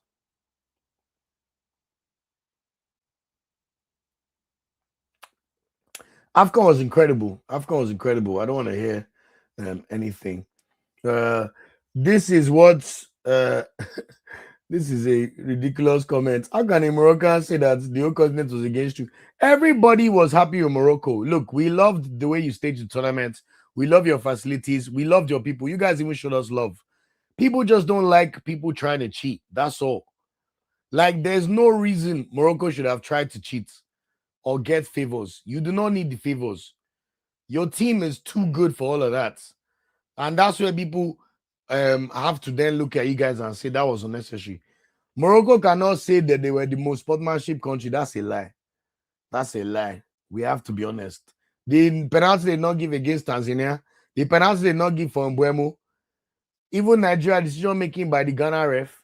Look at that yellow he gave Bassi. Come on, the amount of fouls he blew. He disrupted our play so much we could not even get to the match. Everything Moroccans did, he blew for a foul. So thank God at least in the final, justice was served. Look, nobody's against Morocco. We love you guys, but you must win it on the pitch. And I find it ironic you said Senegal's strategy to disrupt their opponents, while it's you and your whole ball boys that are fighting the goalkeeper for his towel. You cannot say Morocco showed good sportsmanship at certain points. At the end, you did not. So we go again, and I'll be honest, I'm excited the next AFCON is a neutral ground for all the big boys. Let Tanzania, Kenya, Uganda try to gain an advantage. Morocco, your team is too good to be trying these kind of stunts. Please do better, that's all. You did such a great tournament, but everybody cannot be having the same viewpoint and you think everybody is wrong. It's not possible. Look inwards too as well. What did Morocco do that was not right? You know. So shout out to everybody for the chat. Great job you're doing. Shout out to you, Rashid Faletti. I appreciate it so much. God bless you. I heard about a potential suspension of Paptial, but I think it's ridiculous. Soccer Integrity, thank you so much. I appreciate all you do as well. I'm a big fan of your channel as well. I love your tactical breakdowns. I'll be watching them as well, especially during the AFCON. So keep up the great work, sir, and for all of us. Taiwo, my fellow twin. Taiwo Kunadi, thanks for always supporting the channel. It says, can't wait for Franco Yeka, Filippo Tele, Tochukwu Nadi, and Rafael Yedika to make that big move. Rumors of Ndidi moving to Valencia or Man United. Ndidi just moved to Besiktas, though. I think the days of Ndidi potentially playing for Man United are over. Just stay in Turkey and day or day. Onyedika, I'm excited to see where he moves. Otele, you know Otele has been in Asia for a while. He's only just moved to Basel. So let him have a good season and we'll see. Tochukwu Nadi will continue to monitor him as Ottawa again. I cannot see Franco Yeka's big move yet because his club career has stalled. He needs to figure his situation out. If I'm Franco Yeka, I'm on the blowout to my agent right now. Where can I go and play football between now and the end of the year? And please do not go to Auberg. Go to some club that at least has hopes of finishing in the top of their league. Go to Lyon or go to Frankfurt or Dortmund or am I overrating how good it can be? Como, one of these kind of teams like Roma, like go somewhere that you are playing for something beyond relegation and mid-table, please, Oyeka. You've shown us that you have the temperament to play and be a good super ego, but you have to admit your club career needs some work. I think this is a crazy take. This is a salty Moroccan, it must be. Senegal suspended from World Cup. Are you what kind of kunu did you drink? Because of what? Should we say that about Morocco for the things you did as well? We don't like the things you people do, though. We've complained, but we not say they should remove you from AFCON or remove from the World Cup. Please, we need Senegal in that World Cup very, very well. This is another Moroccan with conspiracies. These guys are so funny. Better go and regroup and try and win another AFCON in 50 years, man. I'm begging you people. John Andrea, my brother, I'm so sorry for the whole mishap, man. Please enjoy the replay and forgive me so much. Yeah, man, we're gonna go. I appreciate you always for always watching and supporting. It's sad that our ranking will drop. Look, bro, we go again, man. But this is why if I'm Nigeria, go and organize high quality friendlies in March. Play the big boys. I want to see Nigeria playing against Portugal. I want to see Nigeria playing against what are the teams that don't have to worry about playoffs in the likes of Spain, Argentina, France, England, Brazil, Portugal, Netherlands, Belgium, Germany, Croatia. Italy have to play qualifiers in March because they can never qualify directly, and they're in danger of missing a World Cup missing yet another World Cup after missing the last two. Let us test ourselves against the big boys. Play against even USA. Bring them. Let's see how we can perform against them. So organize high quality friendly games, which will still affect our ranking positively. Because you know what's coming once the World Cup comes. Obviously, we still hear rumors about this Congo team, but honestly, guys, I think it's done. Like, there's no need. Guys, honestly, Aaron, if Mosepe tries to make the World Cup qualifier zone now, somebody should go and slap him. I already have a big problem with him trying to make this African Nations League zone now. What do you mean I'm going to make it zone now? So East African teams compete against themselves. One team will now come from there. It will be Kenya or Tanzania or Burundi. Then Southern Africa, one team will come from there, which will always be South Africa. Then West Africa, we should now battle ourselves. Nigeria, Ghana, Mali, Senegal, Cameroon. Then North Africa too, they should battle themselves. Algeria, Morocco, Tunisia, Egypt. It makes no sense to me. Even for the AFCON Nations League. If you want to do a Nations League, do it like Europe. It's based on Nations League Group A, B, C, D. Level A should be all the big boys. This Motsepe is coming to bring this nonsense. There's no world where anybody should allow him to make World Cup qualifiers zone now. That would be very, very stupid and foolish for Africa. So West Africa and North Africa, that's 90% of all the good teams are from. You now want to hinder us so that Tanzania can go to World Cup and embarrass Africa. You better not try that too. Better not try that. Elias, we are wishing for you. We hope Somalia can join everyone in the main qualifiers. I believe you guys have to play the AFCON qualifiers in March, if I'm not mistaken. So let's see how you do in that one. I know in March, it will literally start from basically all the lowest ranked teams. Somalia should be one of them. So good luck to you guys. It says we would like to see play Nigeria. Oh, Lord. I just realized, I've just mentioned it now as I saw this. If anybody wants to call in, you can look at this link. Click on this link. I've literally started. To be honest, Elias, I just want to play big boys. I want to see how Nigeria can perform against big boys. Yeah. Bring me France. Let's go and play France. Let's see what's going on. Yeah, bring me Brazil. Bring me some high quality friendly games that we can use to test ourselves. That's what I love to see. Ayobami says they are in the World Cup. They should not be expecting referee's favor. Exactly. Morocco are too good to be doing all this nonsense, man. I don't like it, man. I don't like it at all. Elias, I don't want the Nations League to be zoned out. They are Sekafa Cup for East Africa and Kosafa. Exactly. So, Motsepe, I hope the presidents of CAF are telling that this thing better not run. No. I don't care if Africa is so big. CAF, you want to introduce Nations League, pay for it. How can you tell us South Africa should be playing all those minnows in their country? In fact, it's even a disservice to Southern African countries and East African countries. Because if you're not playing big boys and you're playing, if Tanzania are playing Kenya, Uganda, Burundi, how does that improve them? Or Eritrea? Or South Africa wants to keep playing Zimbabwe and co. It makes no sense. It makes no sense, man. Then us that were now playing Ghana, Senegal, Mali, even our minnows, Gambia, Benin, they're even good. We're already playing against hardened teams. Cameroon, our big boys, our level. North Africa, same thing. So it's a lose-lose for East Africa and South Africa. You now have to bring one team for Nations League. I don't even mind if they do that as long as they don't somehow use the Nations League as like a backup for qualifying for AFCON and World Cups. You know, in Europe, for example, they've integrated the Nations League. They've finished top of Nations League. Sometimes it's like a buffer in case you fail to make the World Cup. So you somehow get in through your Nations League results. That's when I'll have a problem with Motsepe because you cannot be favoring Southern African teams and East African teams. It's not our fault that the national teams are not as good as us in West Africa and North Africa. So it's not China nonsense, man. And I hope that will not be the case at all. Okay, Elias, she play Mauritius. Mauritius, I know there are fine people there, Sha. But football is not their forte. So good luck, Somalia. I hope you get the job done, my friend. What is Charles says, Olu, according to reports, there's some good news about that FIFA case. We might go to the international final or play Cameroon in March. I'll be honest, guys. I've heard sources, even myself, that something may still happen, but we can't be speculating until something happens. Like, I think we've already accepted our fate. We're not going. We've had a great AFCON. They restored the pride in our country. We know that if we play the AFCON qualifier again, World Cup qualifier, there's no way we would have messed up. Look at us. We went unbeaten in the AFCON. We won 5 games. We drew 2. Even by that, we would have gotten 17 points. That's literally, I don't think we got up 17 points from 7 games in our World Cup qualifiers. So that already tells you that we're ready. So whatever happens in the AFCON qualifiers from September to November this year, we'll be ready. If shamelessly they call us to play World Cup, look, I'm not going to stand there and tell you we'll not collect. We'll be there. We will carry our bombs and we'll go to America. We must. So let's see what happens. But I don't think it's going to happen. John, you're right. Many teams above us don't have as much talent as Nigeria. You're right. Apart from the big 4, they just have better facilities. Exactly.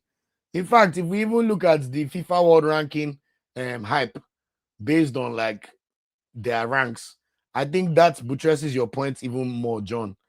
It's all about facilities and prep. All the teams that are above Nigeria, they literally only get these things over us because of better preparation. It's literally that. Literally better prep. Where is my? There we go. Look at the ranking now. Like you said, apart from the big 4, Spain, Argentina, France, England, you can understand they have the best leagues. They have the biggest boys. Even Brazil, Portugal, no problem. But anybody from 7 down, because even Netherlands, okay, Netherlands have quality players, but Netherlands they've only won 1 Euros in their history. You know, they're the element of football. The same way Nigeria are an element of Africa, even though we've still won it 3 times. Or like they will say Arsenal are an element too over the past 3 years. Netherlands are an element of football. But if we had Netherlands facilities, we'll have more talent than them. That's just the honest truth. What's the population of Netherlands? Is it not 8 million? Or maximum 12? Look at Belgium. Belgium, they cannot have more talent than us now. But they have more structure. They have better facilities. They have a better league. Germany is a shame they are 10th here. Germany should be way higher. But look at the other ones, Croatia. Even Italy right now. Look at Nigeria's attack versus Italy's attack. Bro, we'll body them, man. Colombia. Who be Colombia? Like, Colombia a good team. But guess what? They have structure. They have a good stadium. And their fans back their country no matter what. That's one thing you see with the Colombians, no matter what. Same thing with the Mexicans. Football culture is imbibed in them. We know USA have all the money, which is why they are 15th safe. They will throw everything around football. They just don't have the talent. You know, there's no reason Uruguay should be above us. Uruguay with 3 million population. Switzerland. These are the ones that even annoy me. No player eligible for Switzerland and Nigeria should be choosing Switzerland, in my opinion. To go and be finishing round of 16 every time in Euros and World Cup. It makes no sense. Japan, they have technical ability and facilities, but you can see physically they always struggle once they play a real big boy in a World Cup. Then don't get me started on Iran. How can Patrick Dogu be choosing Denmark over Nigeria? It's just for the facilities now. What did Denmark go do that Nigeria cannot do? Let's be honest. Our players playing for Austria. Austria about playing their first World Cup in 28 years. Yeah. Turkey have still not made a World Cup since 2002. I think they've been making Euros, but guys, a lot of these countries is better preparation. How can Nigeria only be going above Australia? You guys know I live in Australia. Australia don't even care about football. They care about Aussie rules football. So we have a lot to improve on and progress. But guys, we packed that thing, man. Look how far. Look at Iran's point tally versus our own. 17 plus 19, 36 points. So getting to the top 20 is very, very, very, very possible, man. And by God's grace, we'll get there one day. Okay, I've got one caller. Shout out to you, Papi. We'll get you on soon. Let me just go to the comments as we round up the show. I hope you're right, Charles, man. I'll take it. Olumide Adegbite, shout out to you, my friend, for always joining. Olu, there may be investigations on both teams, but the extent of penalties is what we can't determine right now. Exactly. They should investigate the two teams. It's all fine. But the good thing is, no matter what, they cannot take away Senegal's AFCON. So it is what it is. Morocco, go again in the Timos, and we'll see if we can win it fair and square. Olumide also says, Mosepe will want to do that so that the powers will thin out. Can you? No, we can see it too. But the CAF presidents, the statute people must stop this nonsense. That Nations League regional thing is nonsense. I can't believe I've been seeing some journalists just coming out to report it without even pushing back at it. Don't they know that they have the most power? If you report something as being crazy, and a lot of you say that, that's how things get stopped. Aaron, I agree with Musepe, but he needs to chill, man. Like, he needs to chill. Honestly, on the players collecting their bronze medal, I have no idea. I guess they'll ship it to them, you know. So let's see what happens. Exactly, Charles. If they're guilty, we'll go, but it is what it is. 8 p.m. in DR Congo has denounced his Belgium citizenship before a contest election in DR Congo. You're right, they have to do that, but I think the rules are slightly different from footballers, so I'm not sure of the exact permutations and things that need to change. I heard there's going to be NFF elections at some point this year, so we need Gusau to go for sure. We need some competent people in there, man. Even if it's Akiwumi or just people with competent football brains, by God's grace. Let us see what happens. I mean, NFF always still have to call on their aspire, whether they like it or not, until they decide to put some facilities or pitches in Nigeria. And even then, they must still do like Morocco. It's a two-pronged approach. Develop our home and call on diaspora. Look at the Mohammed VI complex. Look at the Wobby's vlog when they were playing and training in that complex. Look at the pitches. Look at the facilities. Nigeria, we can do better. All these are billionaires. If it's to come and announce money that they want to give somebody, and you see them coming to come and do it, why can't you promise NFF money towards building training pitches? Then the NFF, they are so backward that NMC, they want to build players hostel in Abuja. What do you mean you're building a hostel for multimillionaire footballers? Can't you even think of, even the fact they named the hostel tells me the way they think already. So it is what it is, man. We'll go there one day in Jesus' name, by God's grace. I like Shontai. It's really sad that Nigerian billionaire stakeholders are invested in football.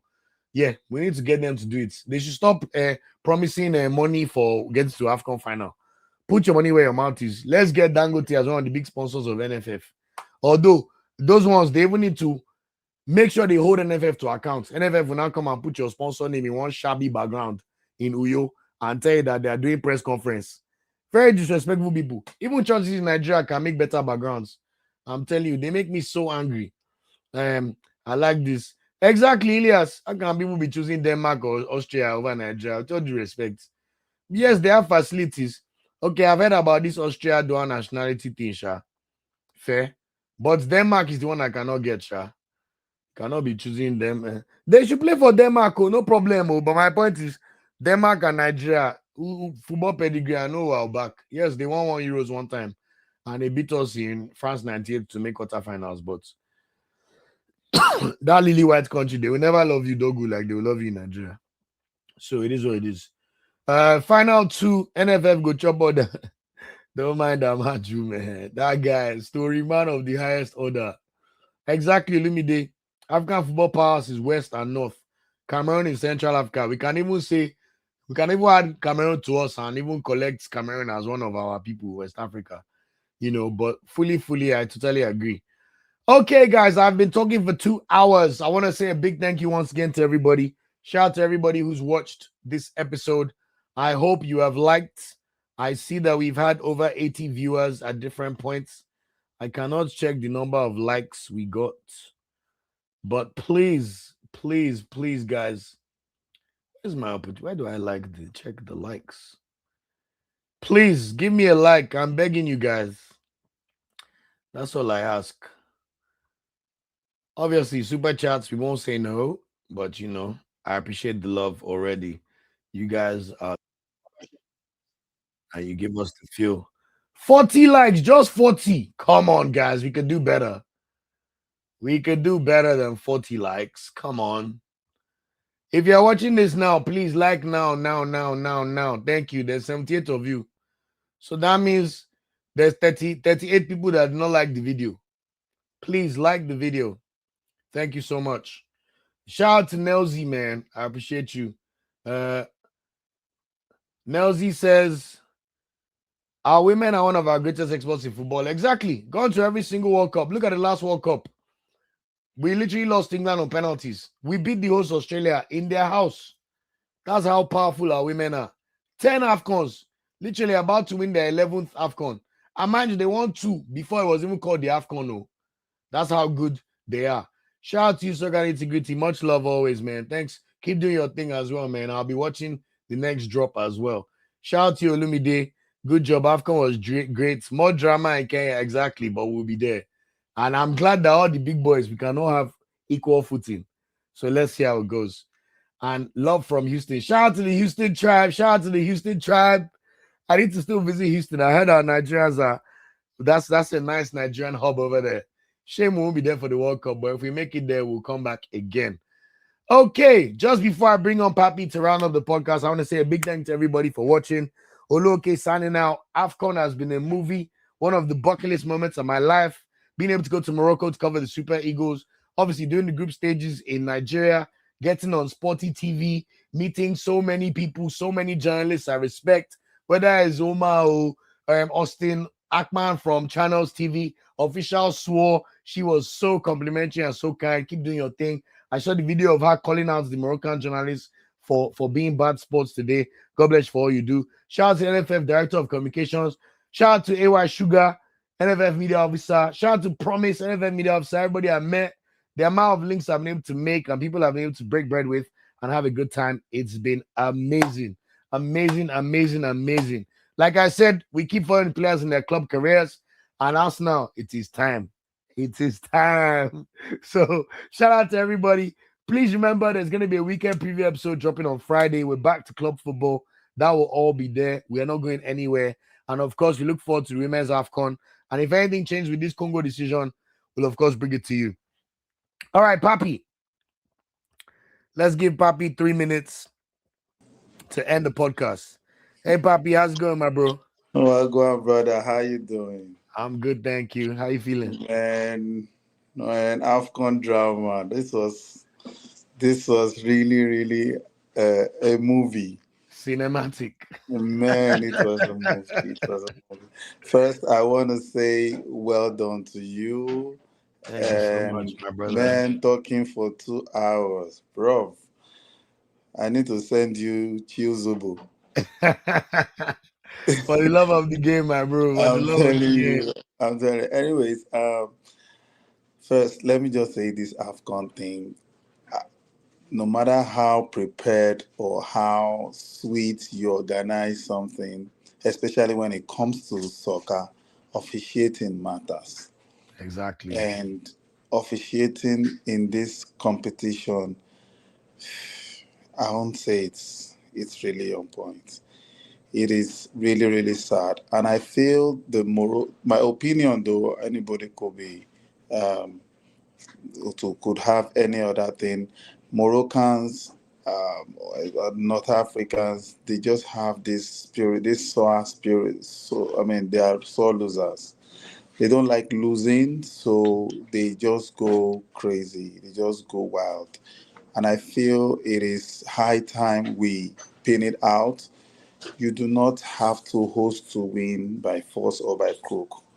Fair game. That is the language of FIFA. Football. Football. Exactly. It is fair game. So let us enjoy it. Sometimes you win, sometimes you lose, but winning by all means. Those distractions different distractions were not necessary. I agree. I was dragging with somebody on Instagram today and I didn't know later I got to know that he's a Moroccan. Oh, He of course. was giving me back to back. I was giving him two. I'm And telling you know you. the irony is in the Ivory Coast tournament, we did not hear any issues with Yeah, no, Ivory In Coast fact, we tournament celebrated the refereeing at the tournament. We even was praised on them. point. Yeah. So Was on what point. happened in the space of one tournament that could have shifted the Yeah, balance but to your one thing I controversy? also need to pin out is how can CAF, or especially with our own NFF, address this thing called the space in the stadium? How? Because it happened in CIV, Cote d'Ivoire, and it was worse here. We do not, one, we don't have supporters. We only have people that just go on their own trip. Trust me, I can speak firsthand on that one. I know the struggle to get tickets for that semi-final against Morocco. And Something needs to be imagine, done. imagine out of that stadium, a 60,000 capacity, we don't have supporters, we don't have people that will be hailing us. That's Bro, all. I played a little bit of soccer and I did my own small bro, there is no way supporters do not influence a game. Games, of course. That's what I was trying to explain in the review of the Morocco game. I was trying to explain to people that were upset at Nigeria that I cannot explain the atmosphere to you. Like it was like Bro, 15 versus 11. yeah. The fact we even took it to penalties. I cannot I stress like I've never seen anything like that in my No, life. no, no. I'm not blaming nobody, no prayer for that. I'm just saying that we need to do better It needs as to a be sorted nation. out. I We agree. need where we have our, I don't know when Nigerians start leaving supporters behind. I don't know. And it's not fair on the players. Yeah, we needed bigger support. To be fair to them, I did see the supporters club even in the game against Egypt, but you can argue the numbers is not The to expect. numbers. Maybe it's economic factors. I don't know. That's why a lot of us in the diaspora were there trying to go and support our national teams. Easier to get to Morocco. And So I'm hoping that they are listening. So anyway, just to round up, Papi. So I have two questions for you. yeah. Give me Just give me a summary of how you felt the Super Eagles performed at AFCON. What did it mean to you? How did you feel about the Super Eagles? And then just give us your thoughts about the Super Eagles going forward. Okay, first, the what I didn't see that coming though. First, I didn't see what they did coming. It was a hula baloo in the qualification, but coming to this tournament, um, they gave me a chance to believe in them They restored the again. pride. Yeah, and they restored the pride, and Absolutely. the playing was on point. Did a great job. Like he said from one of his interviews, he's just getting to blend up with the players, and we saw like we had vision, we We had look like plan. a club The side. game that had plan, Yeah, absolutely. you We look know, like a club footballing side. against Cameroon was the only day I felt that we didn't. You mean There was Morocco, Abby? yeah. I'm sorry. Yeah, against Morocco. Sorry, was the only time I felt that I think the 12th man affected the players, Yeah, definitely. and this officiating was horrible. So there is no way. I need to pick this out. There is no way you have a bad officiating that will not affect the players. And also, I must say I that, need to let people know this, because and if you also, can't, you'll be angry for no reason. You'll be telling yourself, you'll just be motivating yourself on see, let me tell you people something. Senegalese worked on our mistake. for sure. Senegalese, they watched our game and worked on our mistakes, and that was why they came more determined. No, definitely. It was clear. And look, I have to say, you don't see that kind of atmosphere. We hear them say in England, Anfield. Anfield did not reach what I saw in that place. It's nowhere near that hostile. I promise you. Yeah, I get Our it. Super Eagles will never have to play a match like that. Where's the next AFCON? Uganda, Kenya, Tanzania. It's not possible. South Africa, Botswana. This is why I'm hoping they don't give it to Morocco again in 2028, because they cannot come back again and lose this tournament. Mhm. Even World Cups, is it USA, Mexico, or Canada Yeah. that will recreate that thing? Mhm. Bro, the whistling, my heart was beating. I don't think I've had the BP of my heart, I'm sure it was the highest it's ever been in my life. And I Wow. was a fan. Chocolates of the players, misplaced passes. Then the ref is now not Yeah. letting you Yeah. get into the flow of the game. Mm-hmm. So let's just even be proud of the boys and honestly Yeah, I'm welcome. proud of So them. I'm just proud of them. give me what you're most excited for going forward from Super Eagles. And then just quickly tell me your club side so we know what you can expect from them. I'm Ashao. Oh, Forget. The thing is, supporting a club side, I only watch anywhere Nigerian players are playing. Even if they okay, are good. playing in Kutu, I always watch their games. So If I'm not this is watching the the perfect games, channel I'm for watching you. highlights. Fair. Yeah, I'm watching highlights. I'm supporting. I want to see. You see me going to live score, trying to see if a Nigerian player played, or is on the bench, or he did well, or he scored, or he made assists. All those things. Those are the things I do. Fair. So All give me a one Nigerians. word on What? Morocco, Amuja AFCON 2027, 18 months time. Yeah. Are the Super Eagles gonna win or not? Everybody's upgrading. Everybody, everybody's upgrading. All the teams, I won't lie, they are upgrading. But one thing I was happy for was the organization of the team. We held our stand. We fell gallantly. And that Exactly. was something to hold on for. So, and one thing I always tell, when people started messaging me that they wanted link to watch the semi-final, I was telling them, oh my God.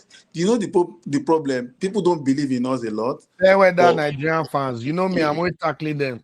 yeah, when they don't support us a lot, but when Super Eagles started doing well, everybody wants to watch. Everybody, don't watch, leave us, don't watch, leave Meanwhile, us. Tanzania will play 4 AFCONs in their history. And before the tournament, I went on Sports TV. See how one Tanzanian fan was talking. I was thinking to myself, Nigeria, hey, see how they are talking. So I'm with you, eh? And the good thing is, I would just like to point out that this is the first African Cup of Nations since Gabon in 2017 and Equatorial Guinea and Gabon 2015, where you can argue that is not the biggest of boys hosting. In fact, that time Gabon used to save AFCON because they hosted it 3 times.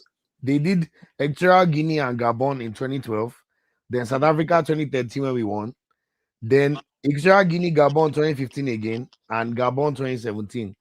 So this will literally be the first AFCON in 10 years where no big boy is hosting it. So we cannot say any big boy has an advantage over the other. So all of us big boys, let's carry ourselves there.